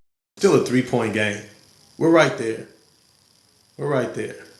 Detroit's only got to the free throw line for 2 free throws in the entire third quarter. Oh, Cade, what the fuck are you doing? Oh my God. One-handed, left-handed pass. over. He's tired. He's tired, JB. What has Karis LeVert done in this game that you say, wow, he should get these minutes over Danish Jenkins? Good defense there, though. Good defense there. And then you almost turn it over, bro. Oh God. This is literal, like, this is preferential treatment.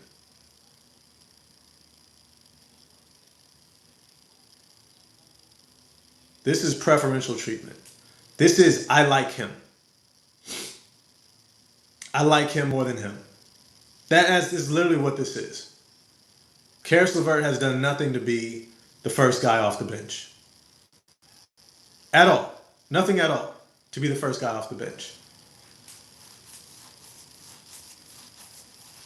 Well, technically, Javonte Green might have been for Duncan Robinson. But Duncan Robinson just shouldn't be out there, period, right now. Oh, Cade. Cade. Fuck, Cade. You're just throwing this fucking ball around, man.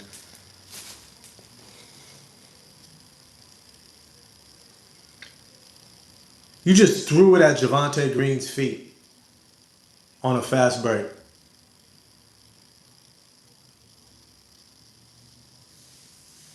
You throw it over his head, and then you throw it at his feet. 2 straight turnovers. 3-point game. 4 minutes to go in the third quarter. This is just ugly, bro. It's just ugly. DJ has been bad this series. He hasn't been great. But what did I tell y'all? What did I tell y'all? I don't know if y'all remember. Damn, Tristan DeSilva just blows right by. You can't. You can't have Duncan Robinson and Karis LeVert out there at the same time. What are we doing? We're going small. We're going small with Cade Cunningham at the power forward position, or Javonte Green. They have Paolo Banchero out there and Goga Bitadze, and we're going small with Javonte Green on Paolo Banchero. I thought we know how this goes. We know how this goes, right? Why not bring in Paul Reed instead of Duncan Robinson? Instead of Karis LeVert?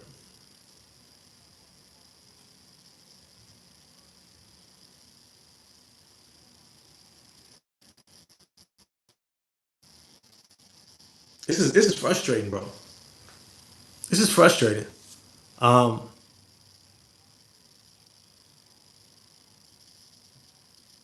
Shout out to Javonte Green, matched up against Paolo Banchero. Great hands. Great hands. Great hands. Make sure I'm here for the second round, brother. You know what? I am gonna be here for the second round, bro. Can we come back from a 3-1 deficit? Yeah, we can. Will we? I doubt it. I doubt it. That's like expecting JB Bickerstaff to become a different coach. Cade Cunningham to all of a sudden not turn the ball over. Jalen Duren to get some dog in him. Duncan Robinson to become more athletic. What are we talking? I did.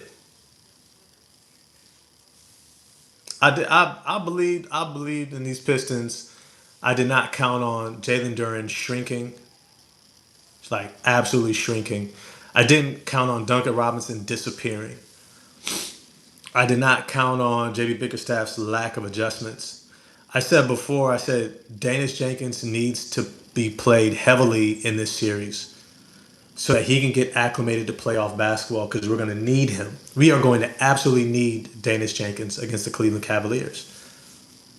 Absolutely. Against Sam Merrill and Keon Ellis and Dennis Schroeder and James Harden and Donovan Mitchell, absolutely are going to need Danish Jenkins because we got 2 ball handlers. Once again, You got to play the long game, JB Bickerstaff. And if anything, that's man, that is a short video right there. JB Bickerstaff's greatest flaw has been not playing the long game. Not playing the long game.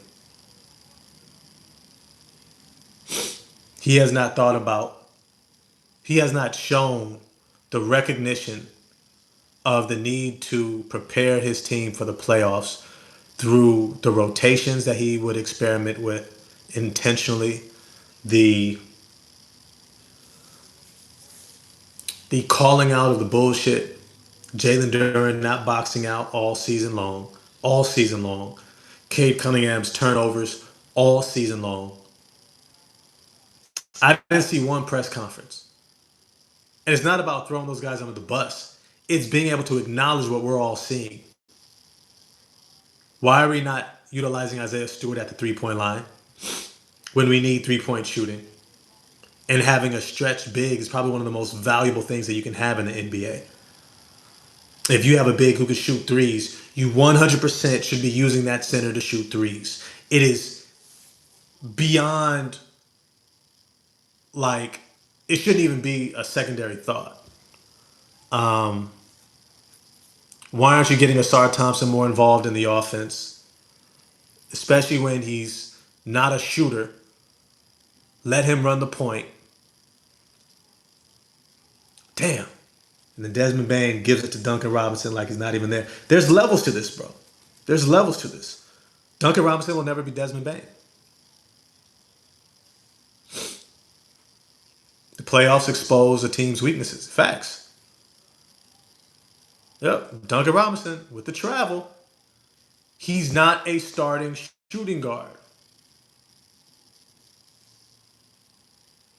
He is not a starting shooting guard for a playoff team.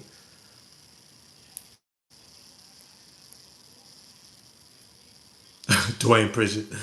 Angel Reese is tougher than Jalen Duren. That's why she dumped him. You know, I mean, I don't know. I don't really care that much about it. It's just funny in the moment. But yeah, she might be. She might be tougher than him. Cade, what the fuck is you doing, bro?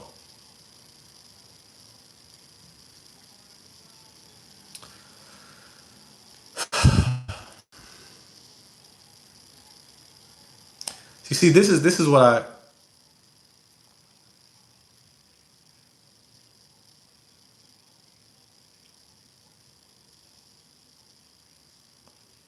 you have Desmond Bain being the antagonist against Isaiah Stewart. Desmond Bain is he's being a villain. You got John Moran and Jaren Jackson laughing, brother. They just laughing because they know that's not Desmond Bain is a bucket. He's a bucket, but he's not necessarily a bad guy. But that's his role on this team is to be a villain because the Orlando Magic need a villain. The Orlando Magic need a guy who is going to like build the energy on this team. You know what I mean? Like Jalen Suggs kind of is, but you know Jalen Suggs be erratic. He be all over the place. That's crazy. Danish Jenkins doesn't come in until 1 minute to go in the third quarter. It's wild, bro. It's wild. It's wild. Paul Reed doesn't even get in the game, and yet Kevin Herter has been in the game playing. Why isn't Asar Thompson getting 35 minutes a game? That's a real question.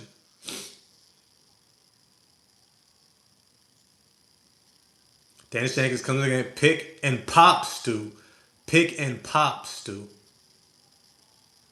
Danish comes in and executes the play. Off ball screen for Cade Cunningham. Gets you a great look for three.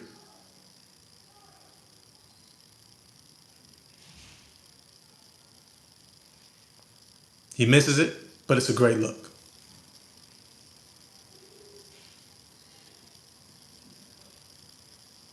Look, Cade Cunningham, I've said it many times before.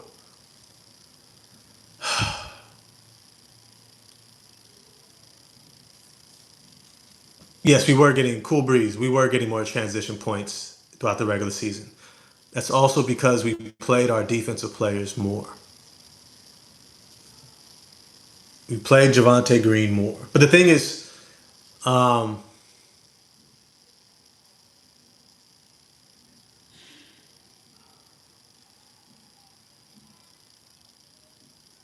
Cade Cunningham, bro. Cade, you're nice, but you can't do 1-on-5, bro. I mean, you kind of can sometimes, but it's not for the betterment of this team.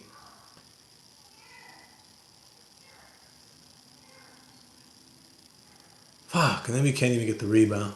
Cade is tired, bro. He's tired. He's tired. Cade Cunningham, you need to play Cade Cunningham like the Bucks do Giannis.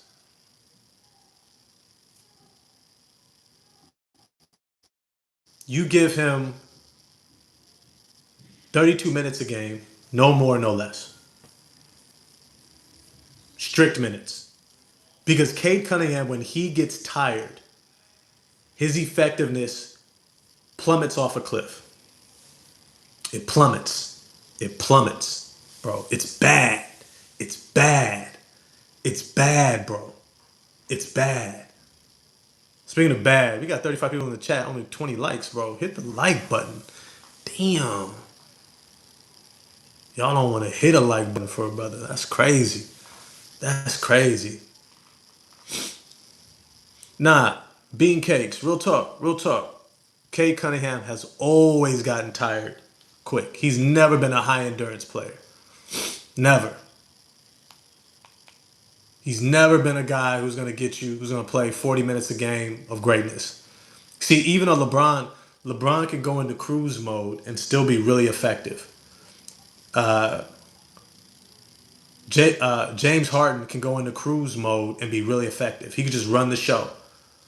Cade Cunningham, when he gets tired, he starts cruising, he starts turning the ball over. He starts getting beat on defense. He's unable to make the rotations. Right? He's literally starting to check out of the game when he gets tired. Mentally, he checks out. Nowhere near as sharp. Why Karis LeVert is playing over Sar Thompson? I don't know. I don't know. Great pass, pick and roll with Danius Jenkins to Isaiah Stewart. This is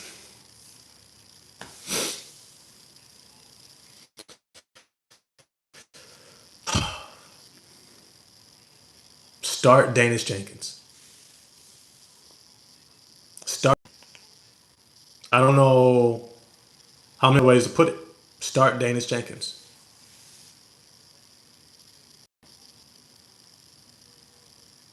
He's won us games in the past. Let's see if he can win us another game in the playoffs. If I got to bet on somebody stepping up and having a big game alongside of Cade Cunningham in a closeout game, am I betting on Duncan Robinson? Am I betting on Kevin Huerter? Am I betting on Karis LeVert? If I have to bet on one guy to have a big game in a closeout game 5, it's Danius Jenkins. Because he's done it, bro. How has Danius Jenkins not proven himself? I don't understand it.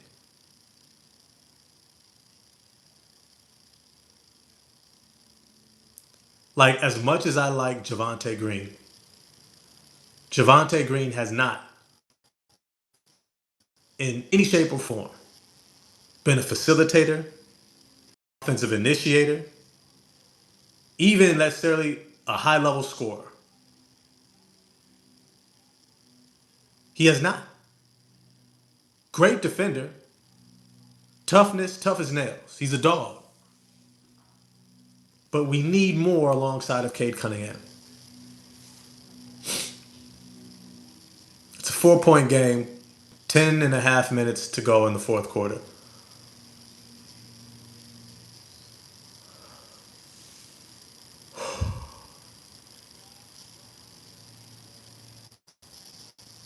Here we go. We get a turnover, finally force a turnover. Slow ass Duncan Robinson bringing the ball up. That should have been a Sar Thompson on the fast break after a turnover. Athletes, bro. Athletes, you see the difference. Duncan Robinson brings the ball up more than enough time for the Magic to get back. Asar Thompson bring that ball up. He outruns everybody down the court. Why Asar is not getting 35 minutes is beyond me, bro. Beyond me. Karis LeVert is still in the game. Karis LeVert is still in the game.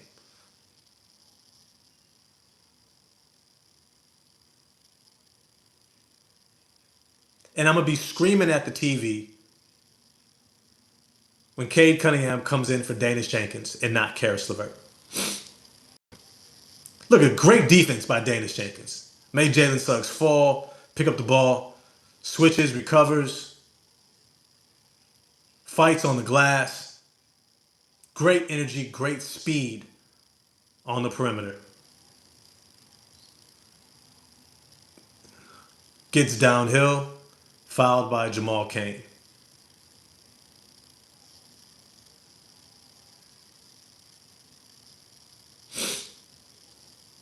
I don't get it, bro. I don't get it. I don't get. It's now a 1 point game. It's a 1 point game. Pistons down by one. 9 minutes, 45 seconds to go.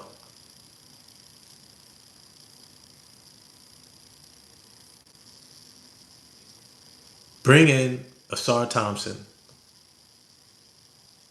for Karis LeVert. Get more stops. Get out in transition.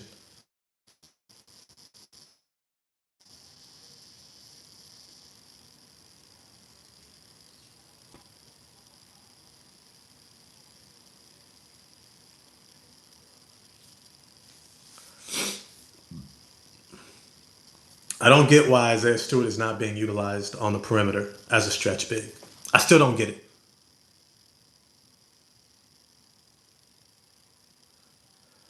It's just a lot, bro. It's a lot to watch. It's a lot. But Isaiah Stewart's playing his heart out. I love Danish Jenkins' effort and energy, getting up and down the court. I love his pressure on the ball. He speeds up the Magic. Um, Damn, Paolo Banchero's a beast, bro. He's a beast. He does what he does. Let me see, D-Dubs. We shot ourselves in the foot. Poor rotations from coach, sloppy turnovers from Cade due to fatigue. If Orlando wins this series, which they won't, they'll be out in the next round. Who knows? Who knows? I want to say the Orlando Magic have seen Cleveland in the playoffs in the second round twice. Or they've seen them in the playoffs twice. I want to say the past few years.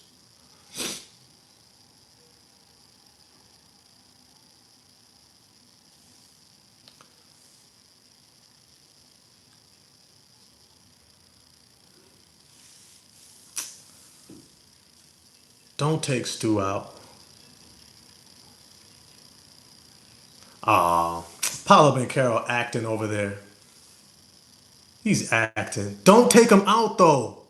Not for Duran. Not for Duran, bro. Fuck. Don't fucking put Duran back in. We've seen what these niggas doing. That's not the move, JB. It's not. Stu only has 3 fouls. I don't give a damn. Foul out. You hooping. Duran ain't hooping. Good D. Good D right there. Okay, we got Danish Jenkins with K, Tobias, and Asar. Oh, man. Good take, Asar. Good take, Asar. Um,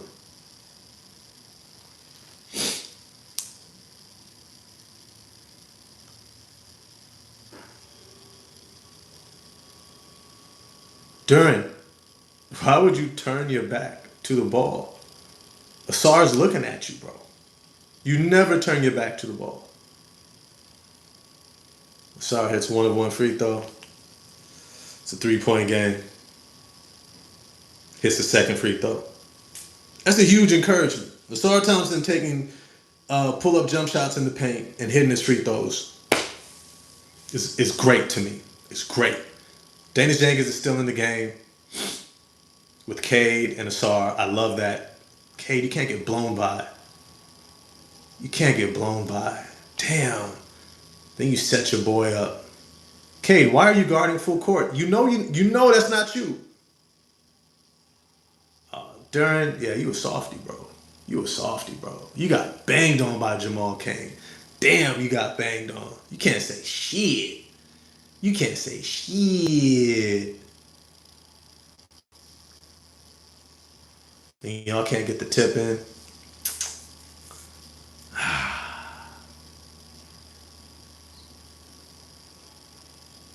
Jalen Duran, man.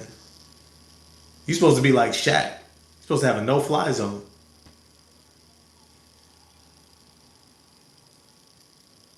See, Duran, you were just jumping up to be there.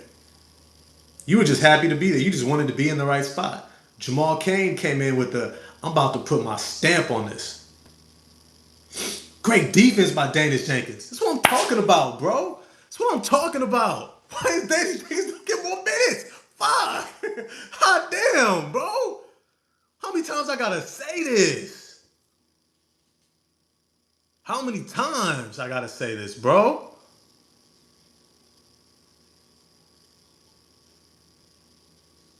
Gets a steal, gets fouled, gets to the free throw line. Can he make the free throws? Makes the first one. I'm telling you, Danish Jenkins is settling into this series, man. Fuck. I can't, bro. I can't, bro. I can't.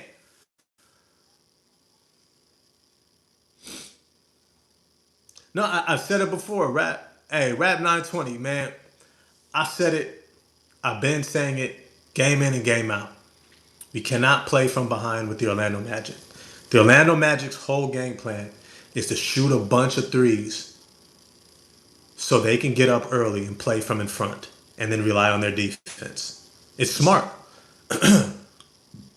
And then between Paulo Banchero, Franz Wagner, they have enough shot making. And the thing is, because their rotation is so tight, because their rotation is so locked in, Tristan Da Silva, Anthony Black, Jamal Cain, and Goga Bitadze. Those are the four. Ain't nobody else getting it. Ain't nobody else getting it throughout the course of the game. They've got their 9 guys. If one of those 4 are having a good game, if they're playing well, they'll play longer. But it'll be the same rotation. All those guys, dogs on defense. Bitadze, Black, Kane, Da Silva, they hooping. They're dogs. And also, we can't make our free throws. We can't make our free throws. It's not a good look. Going one of two. But the real thing is just our turnovers and defense.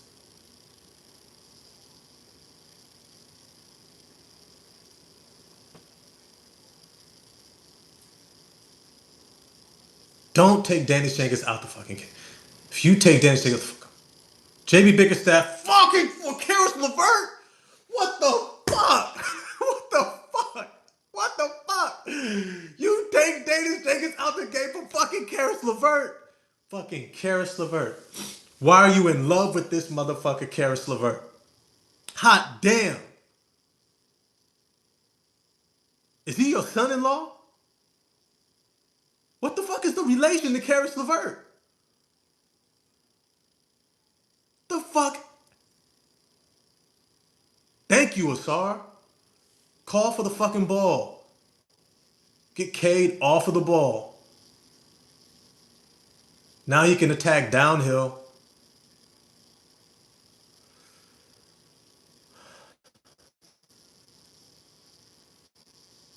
Good job, Asar. You got to keep doing that. You got to keep getting the ball out of Cade Cunningham's hands. You have to.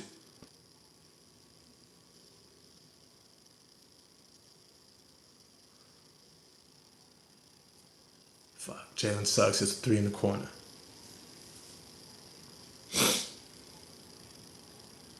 Franz Wagner out for the rest of the series. I hadn't heard about that. I mean, I haven't finished watching the game, so I don't know if something happened. But he's not in right now with 6.5 minutes to go in the fourth quarter. Jamal Cain is in and Tristan Da Silva are in. I don't see Franz on the bench either.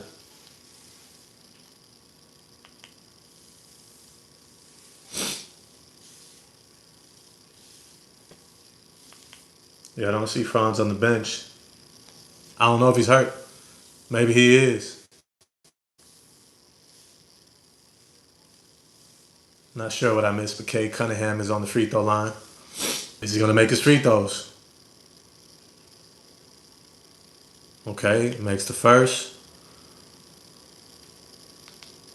Oh, shit. Play. What the fuck? Fucking doing too much. That's all right. That's probably a good fast forward anyways. All right, we got 4.5 minutes to go in the fourth quarter. Hey, Cunningham, bring the ball up. It's 85-87. It's a 2-point game. No Franz Wagner. Maybe he is hurt.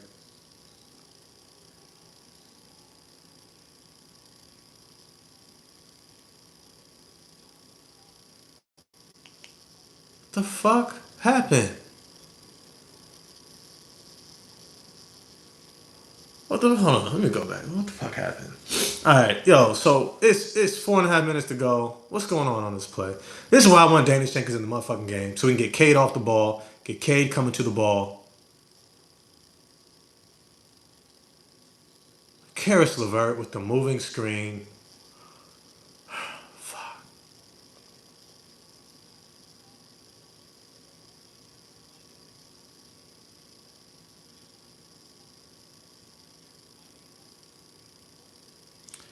Why is he in the game? Why is he in the game?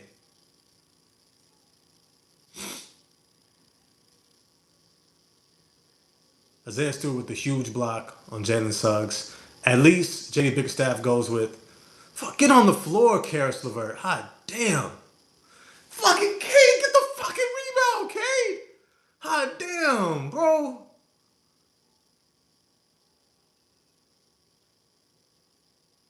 Why is Karis LeVert in this freaking game, bro? I don't get it. I don't get it. I don't get it, bro. I don't get it. It's egregious right now. Jamie Bigstaff, you want to put your fucking coach of the year 60-win season on the fucking back of Karis LeVert. That's some bullshit. That's some bullshit. That's who you're saying, oh, I'm going to put it on him. This is my guy. Obviously, he's your guy. You got him a fucking contract. Got him what, 18 million, something like that contract. For 2 years, guaranteed. To come in here. You already got Ron Holland. You already got Asar Thompson. Granted, we didn't see Javonte Green looking this good. Okay. You drafted Chaz Zanier. You already had Duncan Robinson. And you got Cade. All of them can play on the wing. All of them can play on the wing perimeter spot. There was no need for a Karis LeVert on this team. Let alone a Kevin Huerter. Let alone. Like, why are we investing in...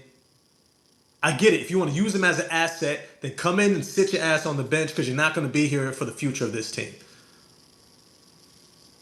And why are we taking Isaiah Stewart out the game? Look, Karis LeVert is out here fouling. Leave Stewart in the game. Tell him to pick and pop. That's all we want you to do, Stu. Stand in the motherfucking corner, Stu. Shoot the three. Shoot the wide open three ball. Stop with these pick and rolls. Look, Jalen Duren don't even know where the ball is. Wendell Carter Jr. comes out with the ball. Jalen Duren, and I'm tired. I'm tired of this. What the fuck is this? Look, hey, I'm kind of on one right now. I'm tired of this shit. I'm tired of Jalen Duren doing the whoa. Fuck, get the ball. Get the motherfucking bone. He out here, it's not fit. What? The fuck? Fight. That's why you can't have him in the fucking game. It's exactly why you can't have him in the game, because he doesn't fight. He doesn't fight. Plain and simple. Jalen Duren does not fight. You're in a fight. He doesn't want to fight. Hey, guys, hey. He's just big for no reason.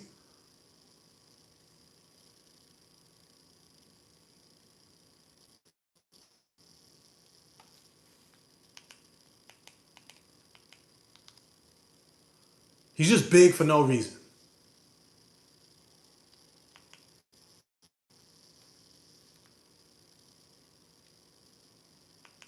What the hell? This thing kicked me out. All right. Look, man. I'm gonna be honest with y'all. Jalen Duren is pissing me off. JB Bickerstaff is pissing me off. Um, I Karis LeVert, and it's not Karis LeVert's fault for being put in the game.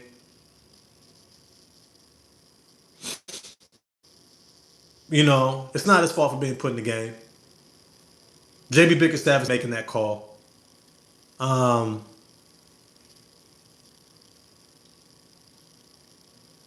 he does not appreciate Danis Jenkins, and that's a damn shame.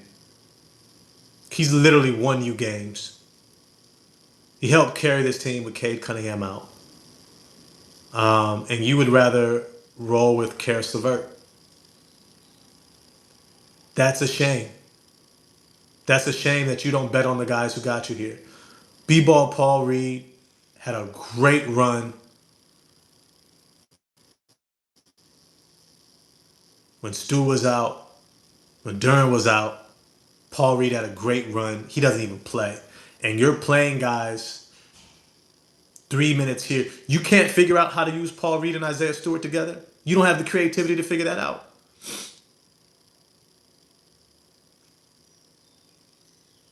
You don't have the creativity to figure that out.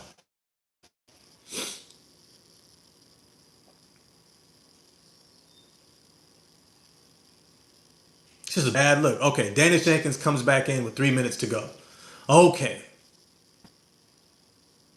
With the starting lineup. Okay, you finally got fucking Karis LeVert out the fucking game.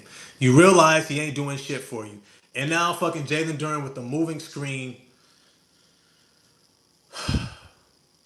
Yes, it's a flop, Duren. Yes, it's a flop.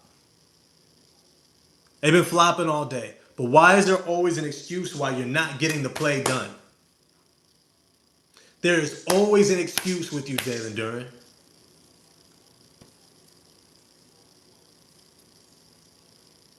There is always an excuse for Jalen Duren why he doesn't get the play done. It's a critical screen to set. Did you set it? No, I don't want excuses. I don't want, somebody. No, get the freaking play done. There's a rebound to be got. Get the play done. No excuses, bro. No excuses.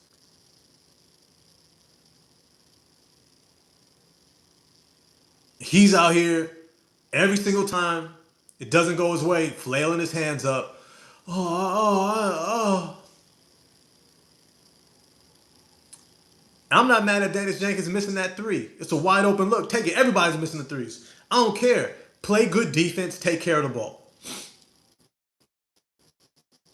Great defense. Take care of the ball. Good rotation.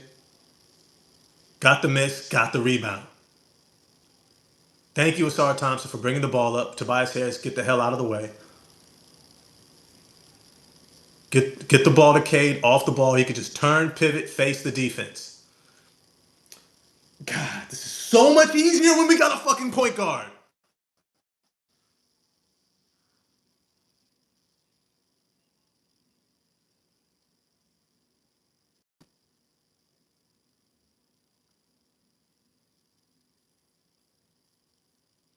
So much easier when we got a point guard. So much easier when we got a point guard. Thankfully, JB Bickerstaff takes Karis LeVert out the game for Danish Jenkins. Now we can get Cade Cunningham off the ball. Now all he has to do is turn, pivot, and attack the basket. Of course, he needs to make some freaking free throws. But everybody's missed the free throws. Thank you. Get Jalen Duren out the game. He's been a no-show. Get him out the game.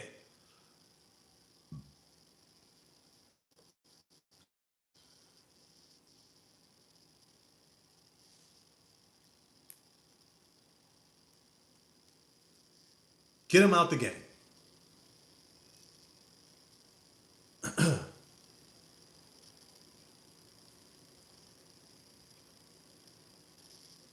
Wait, you put Karis LeVert back in the fucking game? What the fuck? What the fuck? What the fuck? You put Karis LeVert in a fucking banked in three by Desmond Bane. No, it makes sense. It makes sense.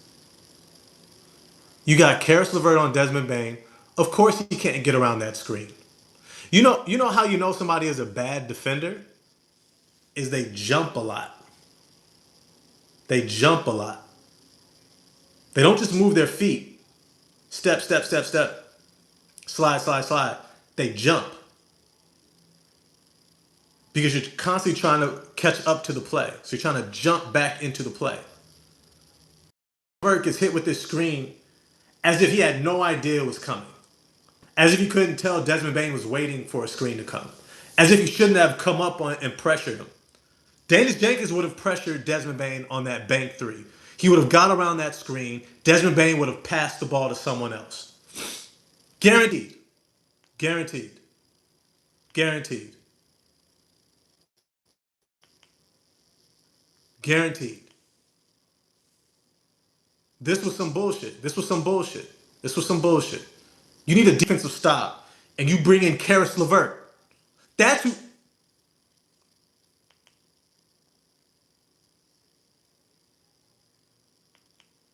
See, at a certain point, I'm gonna be honest with y'all. At a certain point, it's not them. It's me. It's me. I'm expecting something different. I'm expecting something different. You have done the same bullshit.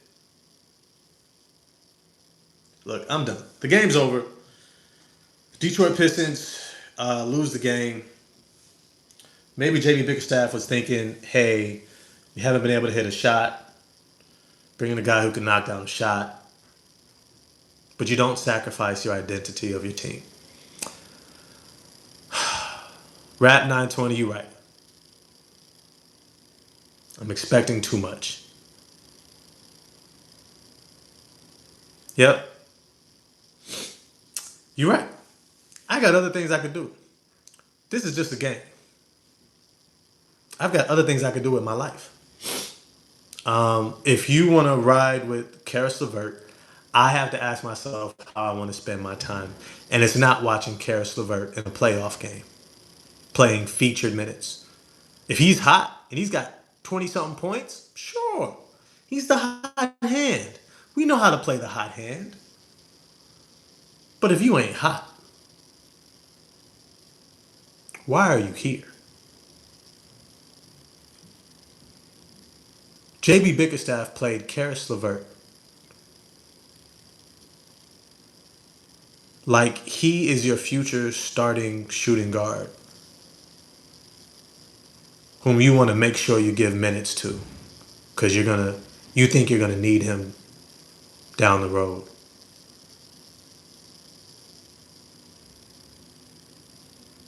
That's how he plays him. JB Bickerstaff plays Karis LeVert like he believes in him, probably more than anyone else on this team, outside of Cade Cunningham. It's sad, bro. It's sad, and it's frustrating. I mean, Ron Holland is going to give you ugly minutes. It's going to be hot and cold. Um, he barely played in game one and stunk it up.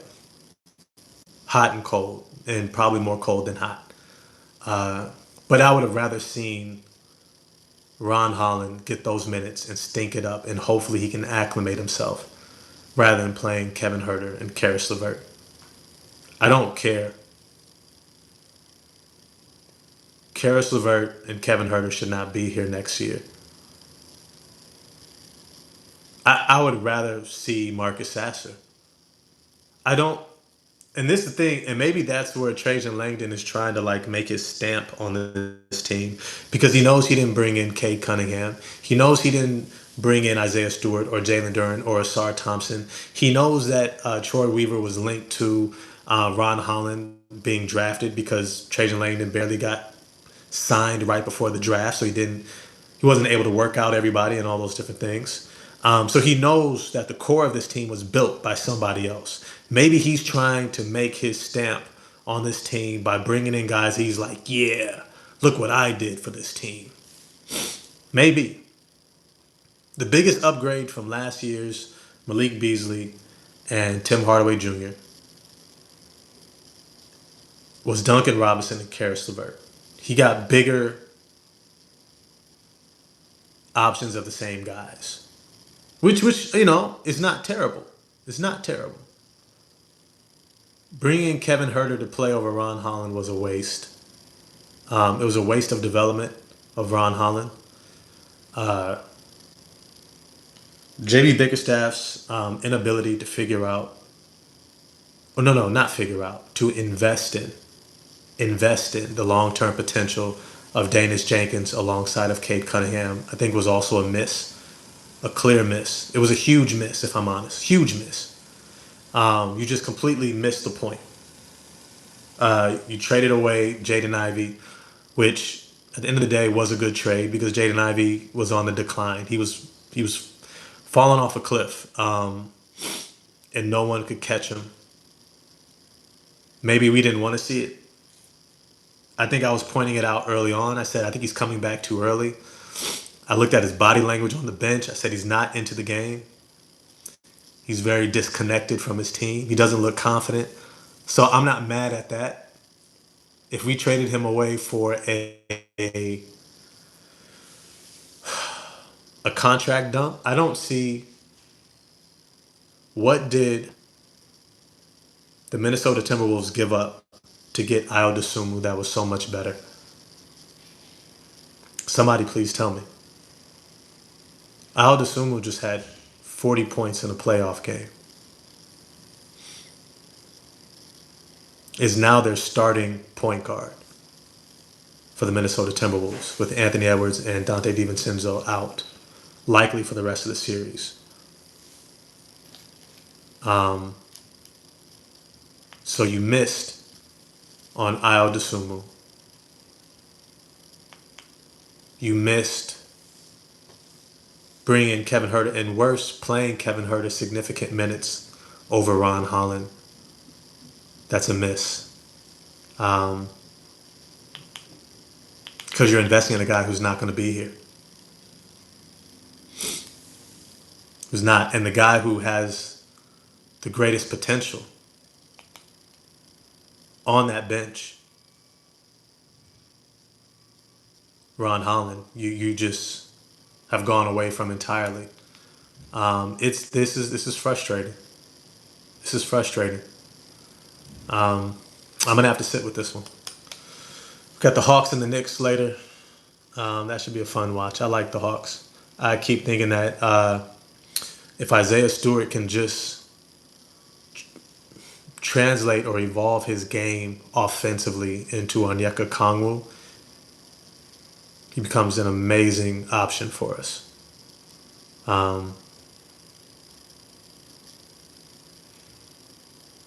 No, Minnesota lost. Minnesota lost yesterday.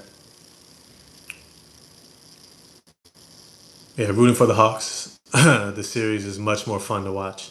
It is, because it's not our team that we're invested in. But like I said, I'm invested in basketball, man.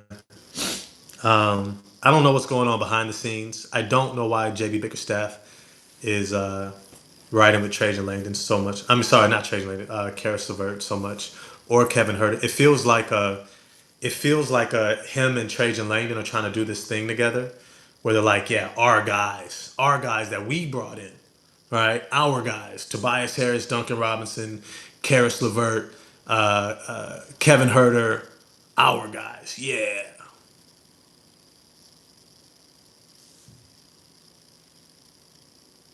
Yep.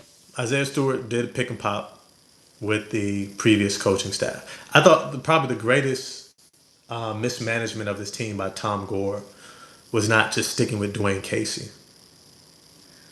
That was the greatest mismanaged ownership move of this era. Had he stuck with Dwayne Casey, who already had Cade Cunningham for a year, then he had Jaden Ivey and Jalen Duren for a year. Had Jalen Duren working on his jump shot, shooting corner threes. He let Jaden Ivey run the point to develop his playmaking and facilitating skills, which you're supposed to do, especially with Cade Cunningham out. He was doing everything you're supposed to do. Then Dwayne Casey already had the pedigree of doing those things in Toronto. He already built the Raptors up to become a champion. And then Tom Gore wants to intervene. He wants to be the guy. Always got these guys. Look, man, you got your money either passed down to you or you made money because of your privilege and access and being in, small rooms with good old boys clubs and, you know, behind the curtain handshakes and, you know, do a favor for me, I'll do a favor for you. And, all the stuff that oligarchs and really rich people get away with that everyday people will never get a chance to see. We just kind of see the end results of it. And you do all that kind of, because here's the thing, I love how, who was that? Who was saying it? Was it the Grits and Eggs podcast? They were like, there are no, there are no ethical billionaires. There's none. There are no ethical billionaires. None of them. None of them. Not one. There's not a single billionaire out there who found their financial success through integrity and caring for others. There's none. Not one. Not one. And I would dare say most millionaires have compromised themselves many times over. Compromised their families, being a spouse, husband, wife, family member. They have sacrificed the people in their lives to get as much wealth as they have. Whether it's through putting in hours and skipping birthdays and being disconnected and so hyper focused that you forget to be a parent or to be connected to your spouse. They've sacrificed community and people to get that wealthy. I say all that to say is that then they get to a space like this and they're in a brand new field that is nowhere near their expertise, basketball. And then they decide, I want to make basketball decisions because I am the one who owns the team. See, a smart team owner steps back, way back, and plays their position. That's the reality of all the positions are important. All of them are important. And you have to play your position. Tom Gore messed up this team's trajectory by bringing in Monty Williams. Tom Gore messed up the trajectory of this team by bringing in Monty Williams. I think it messed up Jalen Duren's development of his jump shot. It messed up Jaden Ivey's development of his role on the team. Completely disrupted the chemistry of this team, led to that 14-win season.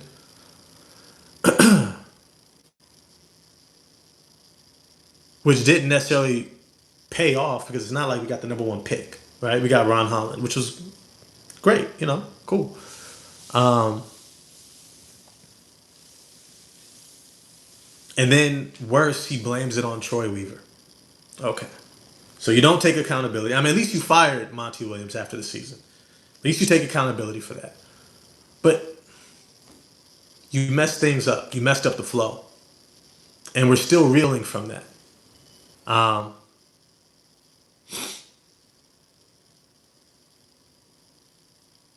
no, I don't think Cade wants the team to be all his. I think he's always played this way his whole life. And so it's what he defaults to.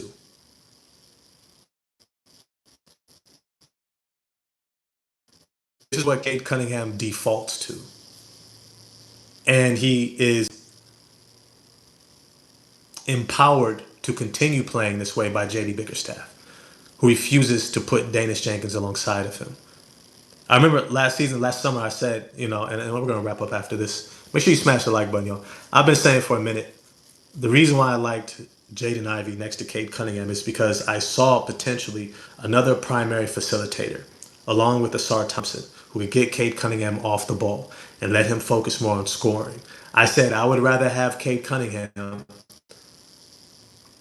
scoring 32 points a game on great efficiency and maybe 6 boards and 5 assists, then I would have Cade Cunningham getting 27 points a game on worse efficiency with 6 boards and 8 or 9 assists. Because I know those 8 or 9 assists are going to come with 5 to 7 turnovers most of the time and a lack of legs to knock down shots. I think if Cade Cunningham was off ball for the last couple years, he would look like Anthony Edwards. A guy who just perpetually gets downhill. And then the moment you lay off of him, he's knocking down threes. But Cade's 3-point shot would be there more readily if he had legs. But he doesn't. His legs are tired. You're asking him to guard Jamal Cain full court. That's why Jalen Duren gets dunked on. You're asking him to set up the offense every single time, even when he has Asar Thompson out there. But that's JB Bickerstaff. Like, as soon as the game starts, the ball should be in Asar Thompson's hands. Say, this is how we're going to start this thing off. Matter of fact, you should have Danish Jenkins in the game too. Already. Say, we're going to eliminate one thing. We're going to eliminate putting more burden on Cade Cunningham than he has shown, obviously, he can handle. That should have been done long ago. And it hasn't. We got game 5 coming up tomorrow. I believe it's tomorrow. Yep. At 4 o'clock tomorrow. It's my daughter's birthday tomorrow, so I'll see. I may miss the game and do a live the following morning and do something similar to this. Hopefully, we're not yelling at the TV in this way. Hopefully, we're yelling because we're excited, because they get the W. It's in Detroit, but we haven't played much better in Detroit.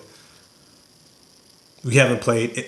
Coming home has not been a relief for the Detroit Pistons in the playoffs. D-Dubs, Jaden Ivey and Killian were better ball handlers than Cade Cunningham. Jaden Ivey was shining and hitting more clutch shots, but Cade never liked that because it's not. No. Jaden Ivey was a turnover machine. Jaden Ivey was a turnover machine, bro. He was just as bad next to Cade Cunningham. Which is why I said I liked Asar Thompson running the show, because then you could put Jaden Ivey and Cade Cunningham on your wings, and that would have opened up the floor. That would have completely opened up the floor. But it is what it is. You've got one more game. You've got one game. And we got to see what the Pistons do. Somebody has to step up. Yo, y'all have an amazing day. Don't forget to love your loved ones. Hug them, kiss them. Don't take them for granted. Laugh hard as hell because that's what life is for. And live your life to the fullest because you only got one life to live and everyone else's is already taken. I'm going to get at y'all next time. It's your man, 100 Grand Ross with the